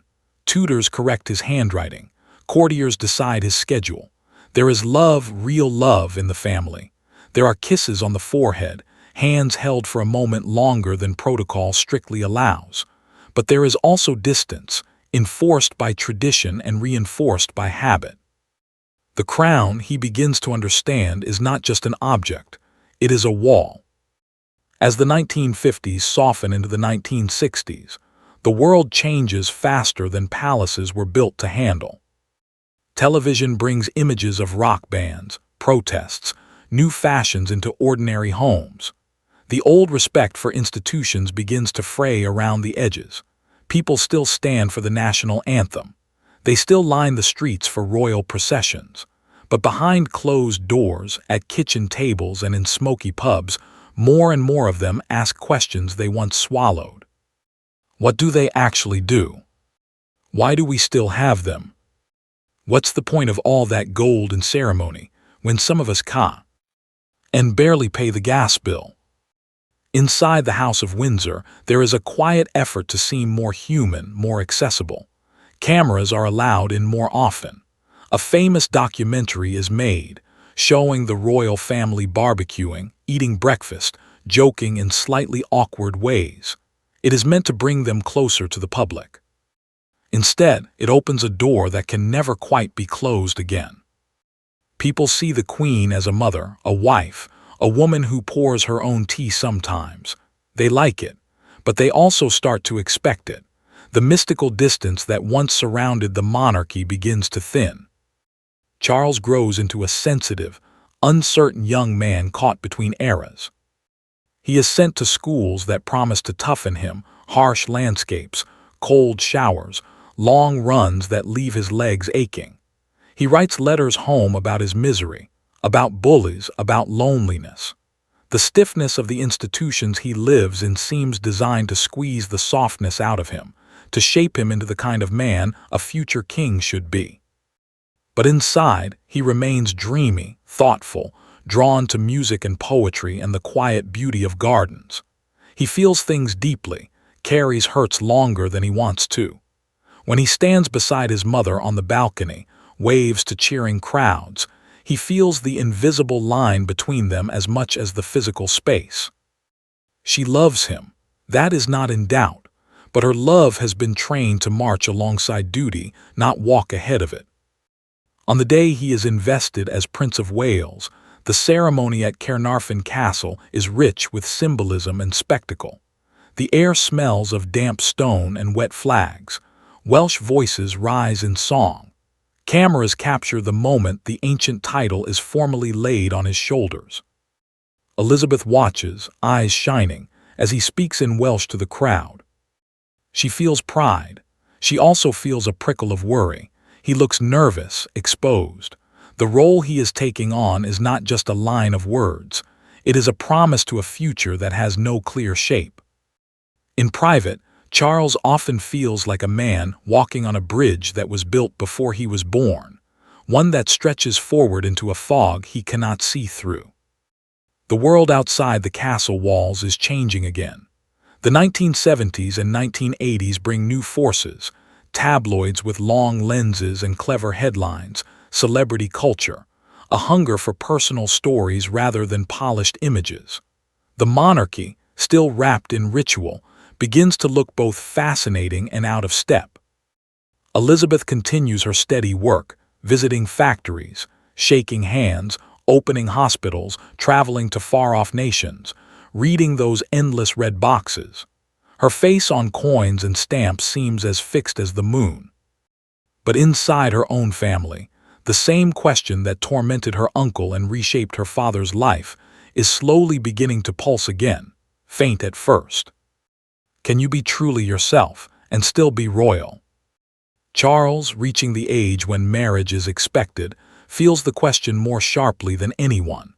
He has been taught that he must choose carefully, that his spouse must be suitable not only as a partner but as a future queen. The House of Windsor, reforged by war and tested by abdication, cannot afford another fracture. Then, out of the swirl of country weekends, polite introductions and watched encounters, he notices a young woman. She is shy, almost overshadowed by the expectations around her.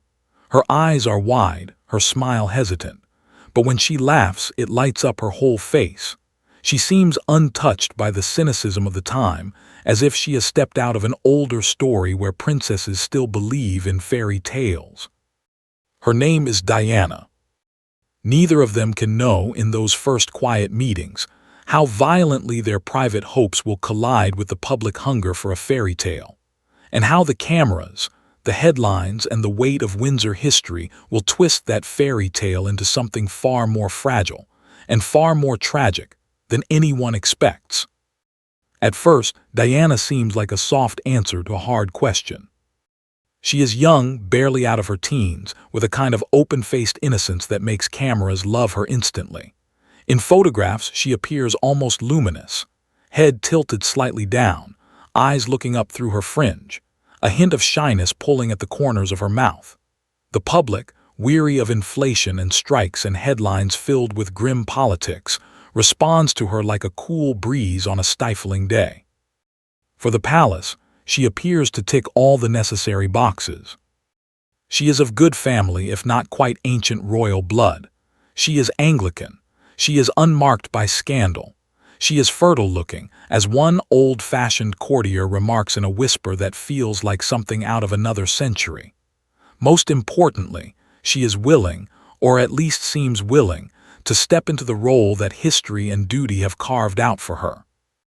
Elizabeth watches the early courtship from an angle that is both intimate and distant. As queen, she knows what is required. A wife who can support the heir, provide stability, produce an heir of her own. As a mother, she sees something more complicated in Charles' eyes, a flicker of uncertainty, a hesitation that tugs at her instincts.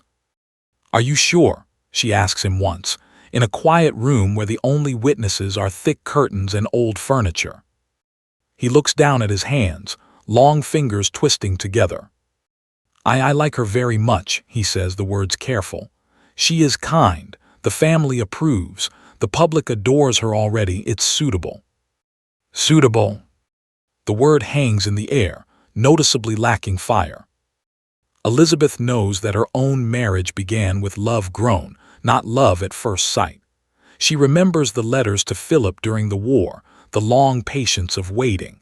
She understands that passion is not always the measure of a good match, yet something in Charles' hesitant tone worries her. "Marriage is not just duty," she says softly. "You must be able to bear it together."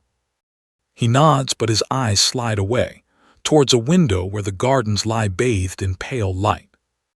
Outside the palace, the machinery of myth begins to turn. Newspapers print her face almost daily. Shy Di, they call her, as if shyness were a brand. Shops sell commemorative plates, mugs, posters with her photograph beside Charles, their profiles aligned like a coin's double image. The story writes itself. The lonely prince finally finding his princess. The nation finally given a romance grand enough to match its royal expectations. The wedding day in July 1981 dawns with a kind of manufactured perfection. London streets gleam under summer sun. Flags flutter from windows and lampposts. The smell of flowers, sweat, and exhaust mingles in the warm air. Crowds line the procession route, pressed against barriers, waving and cheering until their throats are raw. Inside St. Paul's Cathedral, light slants through high windows, illuminating marble and gilded detail.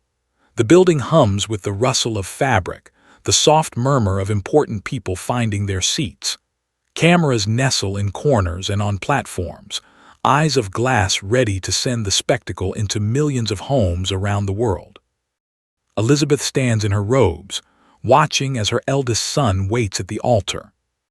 He looks composed as any groom can under such scrutiny. But to a mother's eye, there is a tightness in his jaw, a faint prefabricated quality to his smile. Then the doors open. Diana steps into view, and the world seems to inhale at once. Her dress billows behind her in a froth of ivory silk and tulle, a train so long it cascades down the cathedral steps like a river. Pearls catch the light at her throat. Her veil is a soft cloud around her face. She walks slowly, guided by music and centuries of expectation. To those watching on televisions, it looks like something out of a dream, a fairy tale made flesh. To Elizabeth, it looks beautiful, but also alarmingly fragile. The girl beneath the layers of silk is young, very young. The weight she is about to carry is far heavier than the fabric on her shoulders. As the ceremony proceeds, the words echo up into the vault. Vows, promises, prayers.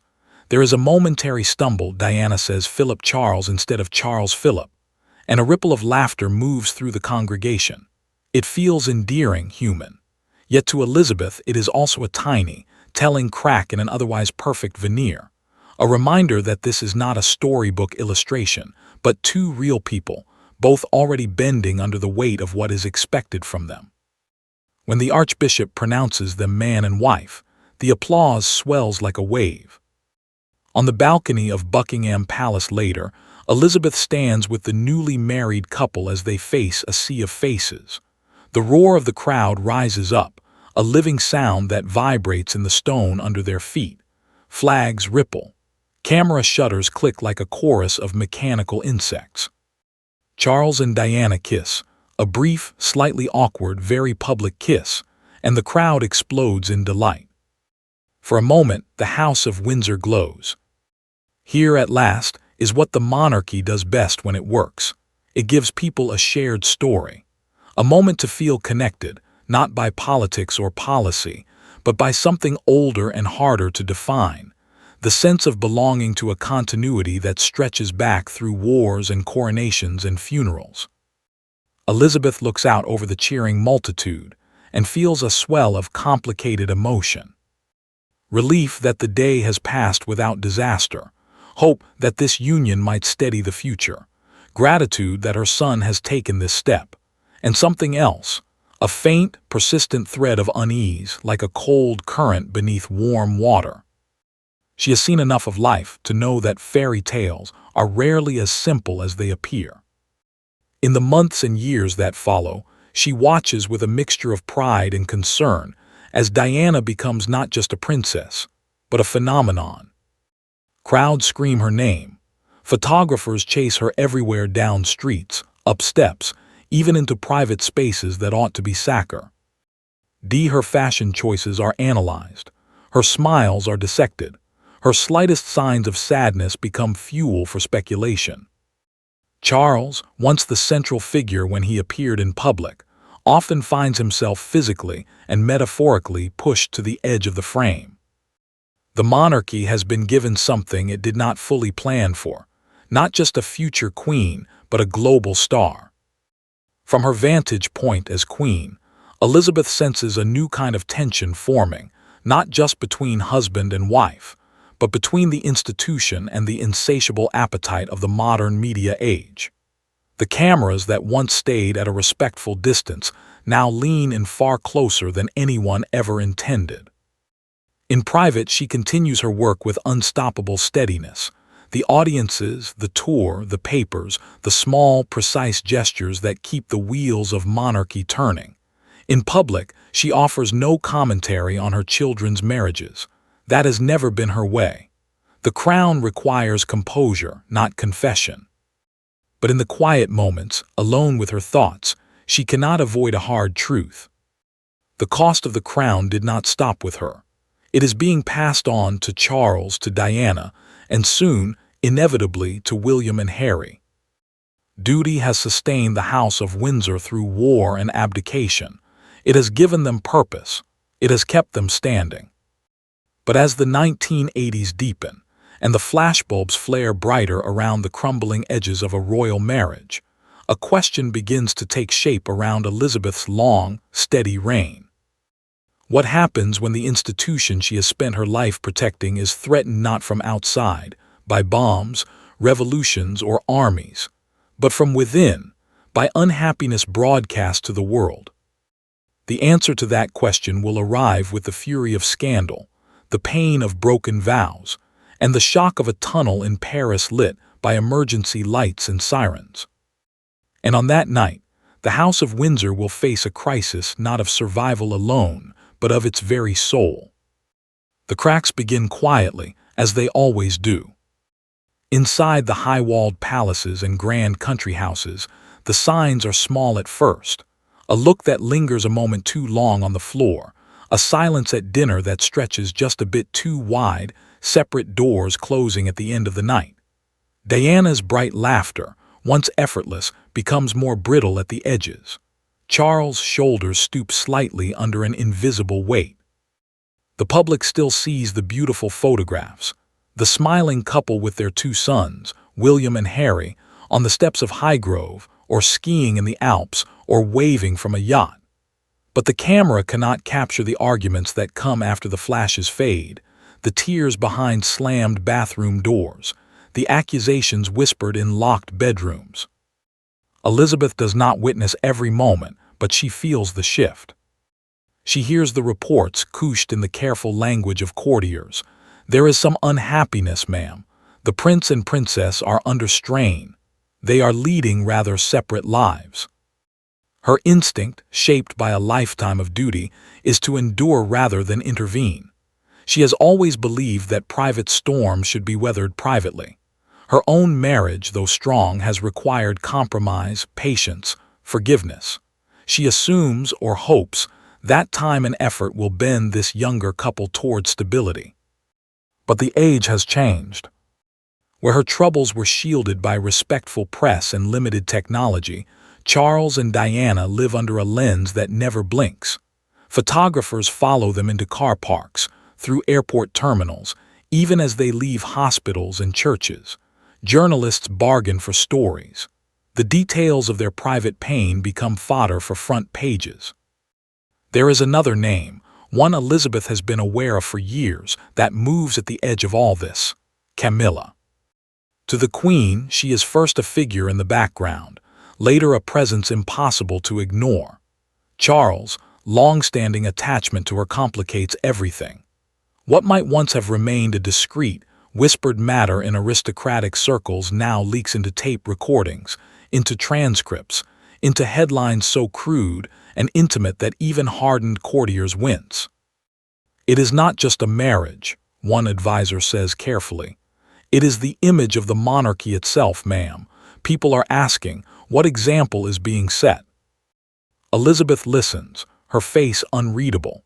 Inside, she feels a tightening, a mixture of sorrow for her son, sympathy for Diana, and a cold realization that the institution she has spent her life steadying is now being rattled from within.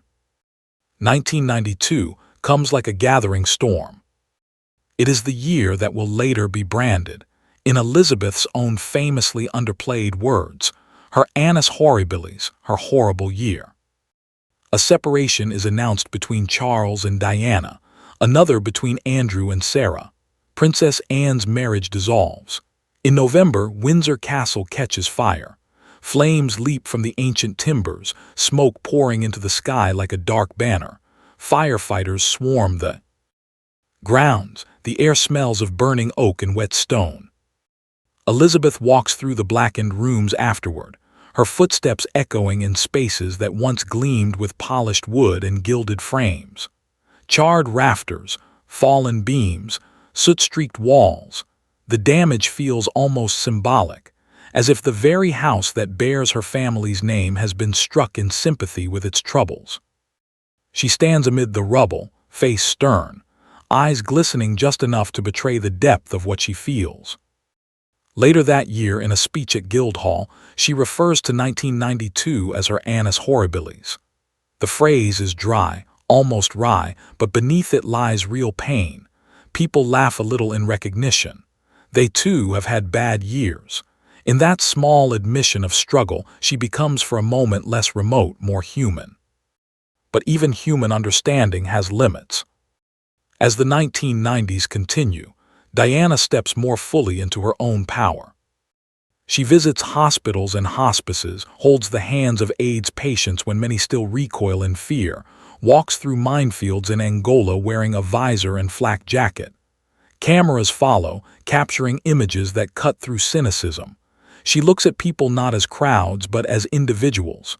She bends down. She listens. She cries. The world falls in love with her all over again, not as a princess in a big dress, but as a woman standing alongside the suffering. At the same time, she speaks more openly about her own pain. In a television interview watched by millions, her voice calm but edged with emotion, she talks about betrayal, loneliness, her eating disorder, her self-harm. She speaks of a marriage in ruins and utters a line that will echo for decades. There were 3 of us in this marriage, so it was a bit crowded. Elizabeth watches from behind palace walls as the interview detonates across the country like a moral bomb. To many, Diana's honesty is brave, cathartic, necessary. To the Queen, it feels like a boundary has been crossed, not just between private and public, but between the idea of monarchy as quiet endurance and monarchy as open confession. Yet even now she says almost nothing in public. Her way remains steadiness, not commentary. She believes the crown must stand above. Then comes the night that everything changes. Paris, a tunnel, flashing lights reflected off wet pavement, motorbikes, a black car moving too fast, the shattering crunch of metal against concrete. The news comes in fragments. A crash, serious injuries, a Princess of Wales in a hospital, reports conflict merge harden. Then finally, Diana is dead. In the stillness of Balmoral, where the royal family is staying, the words drop like ice into warm water. William and Harry, just boys, are woken and told that their mother is gone. Their grief is raw, animal, beyond cameras and protocol. Elizabeth's first instinct is entirely human. She draws her grandsons close.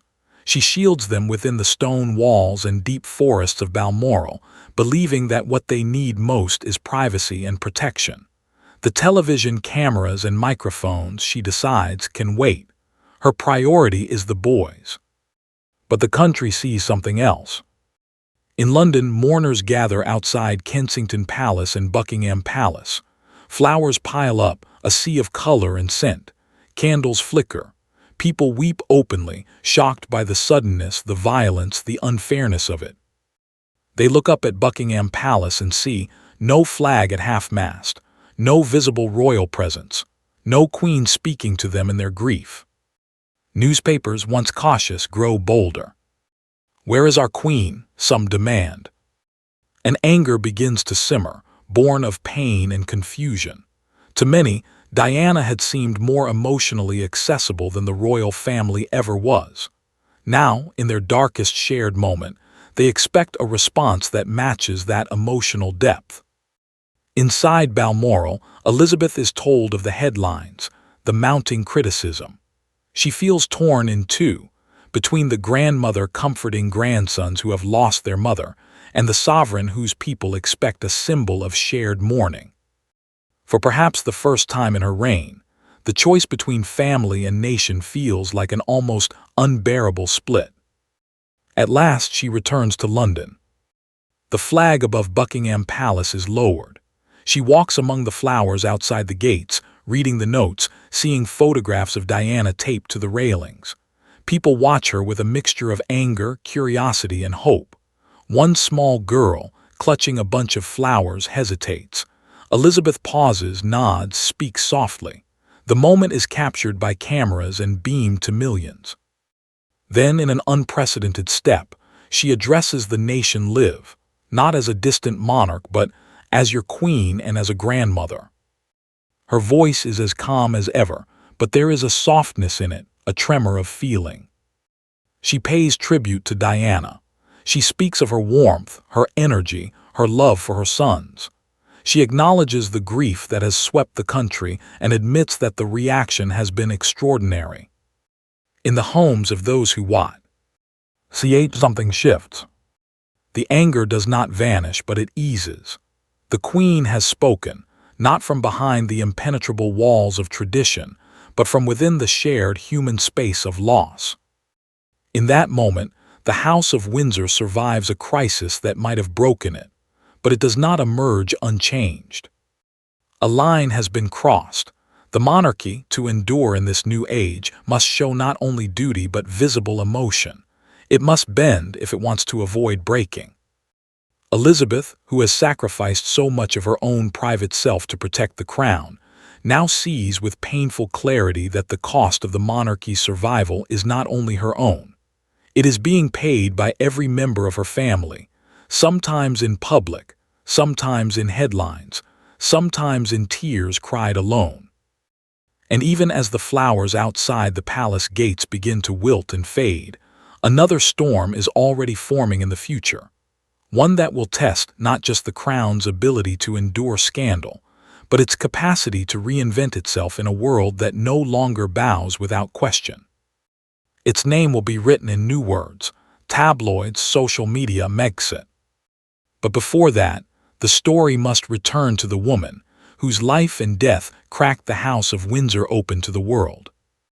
Diana. In the quiet after the storm, the flowers began to wilt. What had been a bright sea of color outside Kensington and Buckingham Palace slowly sagged under rain and time. Petals browned, stems bent.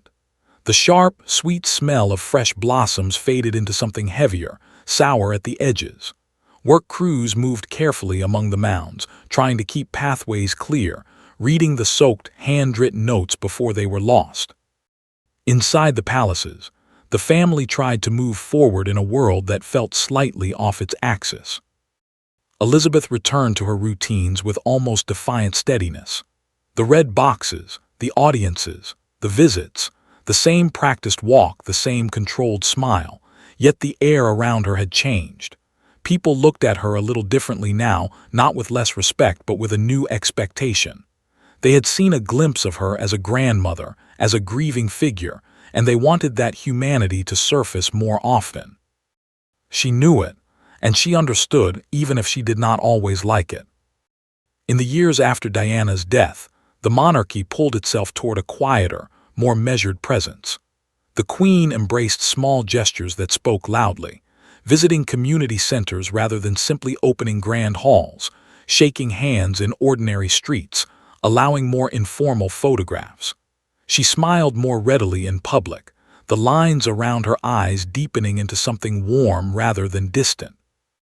At the same time, the institution began, carefully, to reweave its torn threads. Charles and Camilla moved slowly from shadow into half-light. At first, their appearances together were cautious, private dinners and quiet gatherings. Then charity events, where cameras were invited but kept at a careful distance. The public reaction was mixed. Some could not forgive.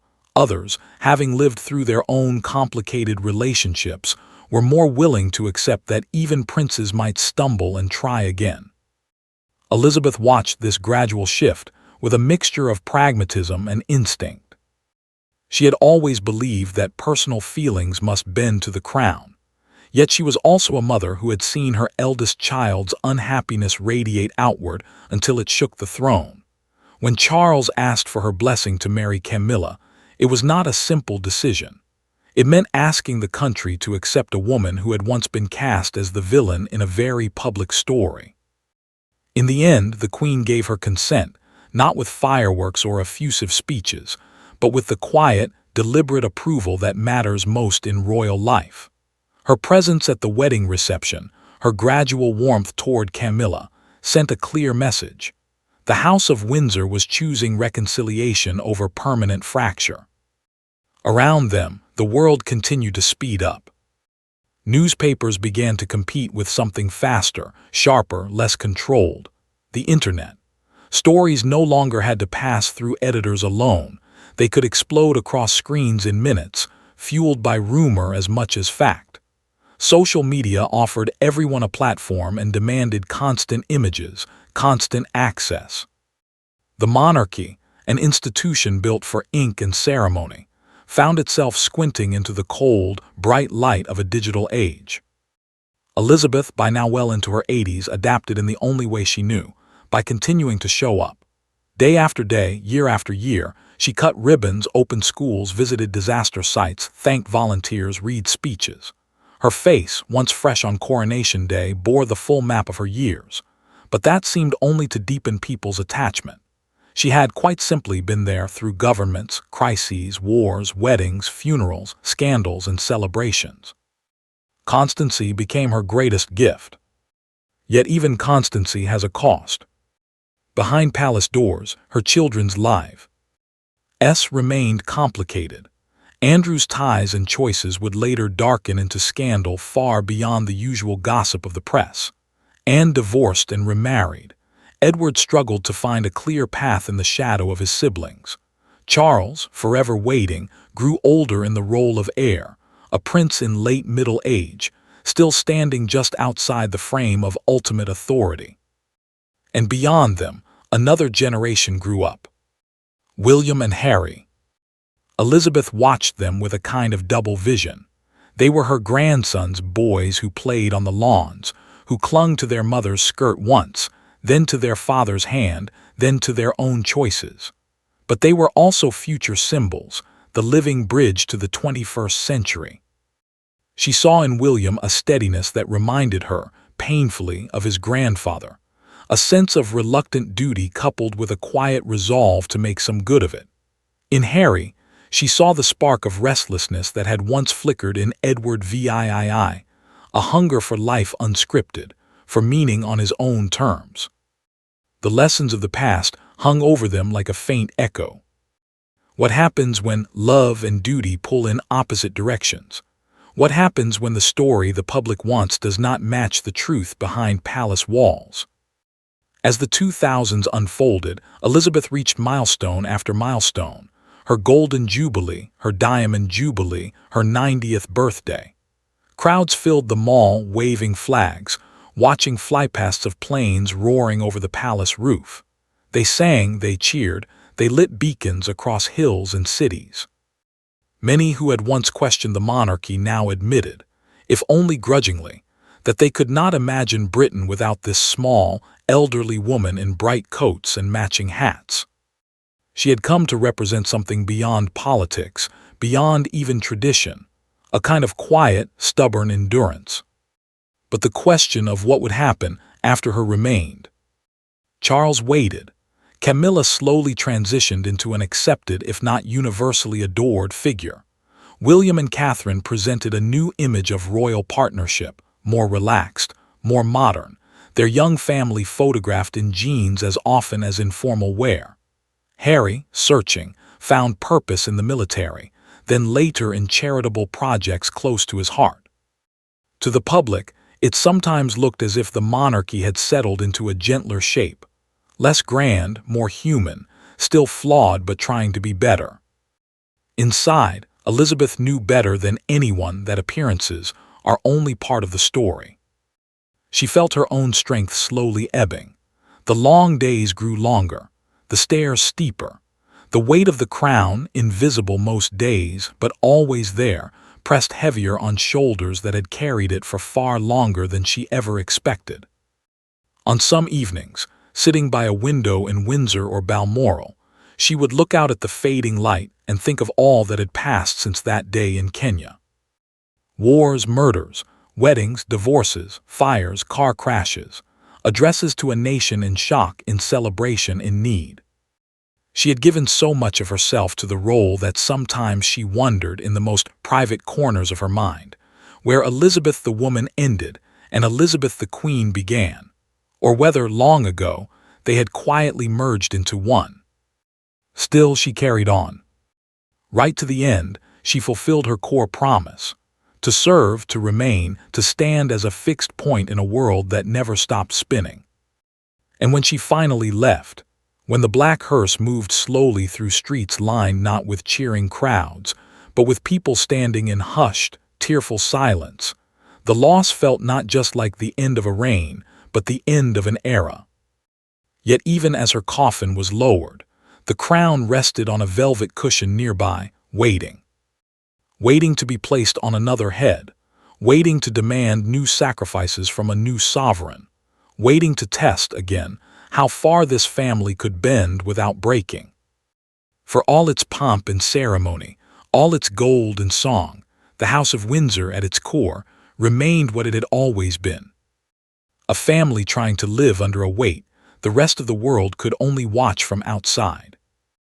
And in that watching, the next of the story, the of fractured fairy tales, of Diana's legacy echoing through her sons, of a monarchy caught between tradition and truth, was already taking shape. For while Elizabeth's life had shown the cost of the crown, Diana's would show how that cost could shatter a heart, and in shattering, remake the monarchy itself. Diana, Charles, and the fractured fairy tale. Long before the tunnel in Paris, long before the flowers and candles and front pages edged in black, there is a girl standing at the edge of a playing field, watching life happen from just slightly outside of it. The air smells of cut grass and rain-soaked earth. Girls in uniforms run and shout, the sound of their voices sharp against the soft English countryside. Diana keeps to the edge, her hands tucked into the sleeves of her cardigan, shoulders slightly hunched, as if trying to tack up less space than she actually does. She is not yet a princess, not yet the people's princess, the world's tragic icon. She is simply Diana Spencer, shy, sensitive, carrying more loneliness than anyone around her can see. The divorce of her parents has carved a quiet canyon through her childhood. She has learned to smile through it, to be agreeable, to sense moods in a room the way other people sense temperature. In the big house, voices have been raised behind closed doors. Suitcases have been packed. Goodbyes have been said without ever using the word. Little Diana has absorbed it all, the sense that love can be pulled away, that being good might make people stay. It plants a seed deep inside her, a desperate hunger to be loved, fully and without conditions. Years later, when she stands on the threshold of royal life, that hunger will meet another, the monarchy's need for a fresh, hopeful story. The first time Charles truly takes notice of her, she is not trying to impress him. He visits Althorpe, the Spencer family home, where the ceilings are high and the portraits stare down from paneled walls. The air smells of polish and old fabric. Diana is only a teenager, hovering on the fringes of conversations, more comfortable with children than with adults. He is older, already carrying the visible weight of expectation. At that time, his attention is more focused on her older sister, but Diana, moving quietly in the background, makes him laugh. She says something about him needing someone to look after him, to cheer him up. There is a boldness in it, wrapped in shyness. He remembers her. When their paths cross again years later, she is no longer a child. She works at a nursery, her days filled with paint-splattered smocks and small hands clutching crayons. She shares a flat with girlfriends, shops for her own groceries, rides the tube. Her life is modest, ordinary in just enough ways to make her seem refreshingly real to a public tired of distant, controlled royals. To Charles, approaching his 30s with the weight of his future pressing ever harder, she begins to look less like a passing acquaintance and more like a possible answer. She is kind with children. She is pretty in a way that feels unpolished and honest. She seems awed by him, which soothes the part of him worn down by criticism and constant scrutiny. Most importantly, she presents no obvious obstacles, no scandalous past, no religious complications, no divorce. In rooms that smell of paper and dust, courtiers talk quietly. She would be perfect, they say, young, fresh, the public will adore her. The phrase is repeated so often that it begins to sound like truth. Diana, for her part, sees something else. Not just a prince, though there is the fairy tale shape of him, the castles, the titles, the idea of becoming HRH, the Princess of Wales. But also a man who seems lonely in the middle of immense attention, a man who laughs more easily with her than with most others, a man who might, she hopes, provide the solid love she has been missing since childhood. When Charles proposes, it is in a room that feels strangely ordinary for such a momentous question. The carpet is soft, the lighting is gentle, his words, when they come, are careful and formal. "Will you marry me?" Diana is overwhelmed, flattered, thrilled, frightened, all at once. She thinks of the little girl standing at the edge of the playing field. She thinks of the life she knows and the life she is being offered. "Yes," she breathes. Later, when a reporter asks if they are in love, the camera's close in. "Of course," Diana answers quickly, her eyes shining, the reply instinctive. Charles hesitates, then says with a strange little half-smile, "Whatever in love means." The words float in the air between them, lightly at first, as if they were a joke, but they sink deeper than anyone realizes. In that moment, the fairy tale and the fracture exist side by side. Preparations begin. The palace whirs into motion like a vast, well-oiled machine. Designers sketch dresses. Churches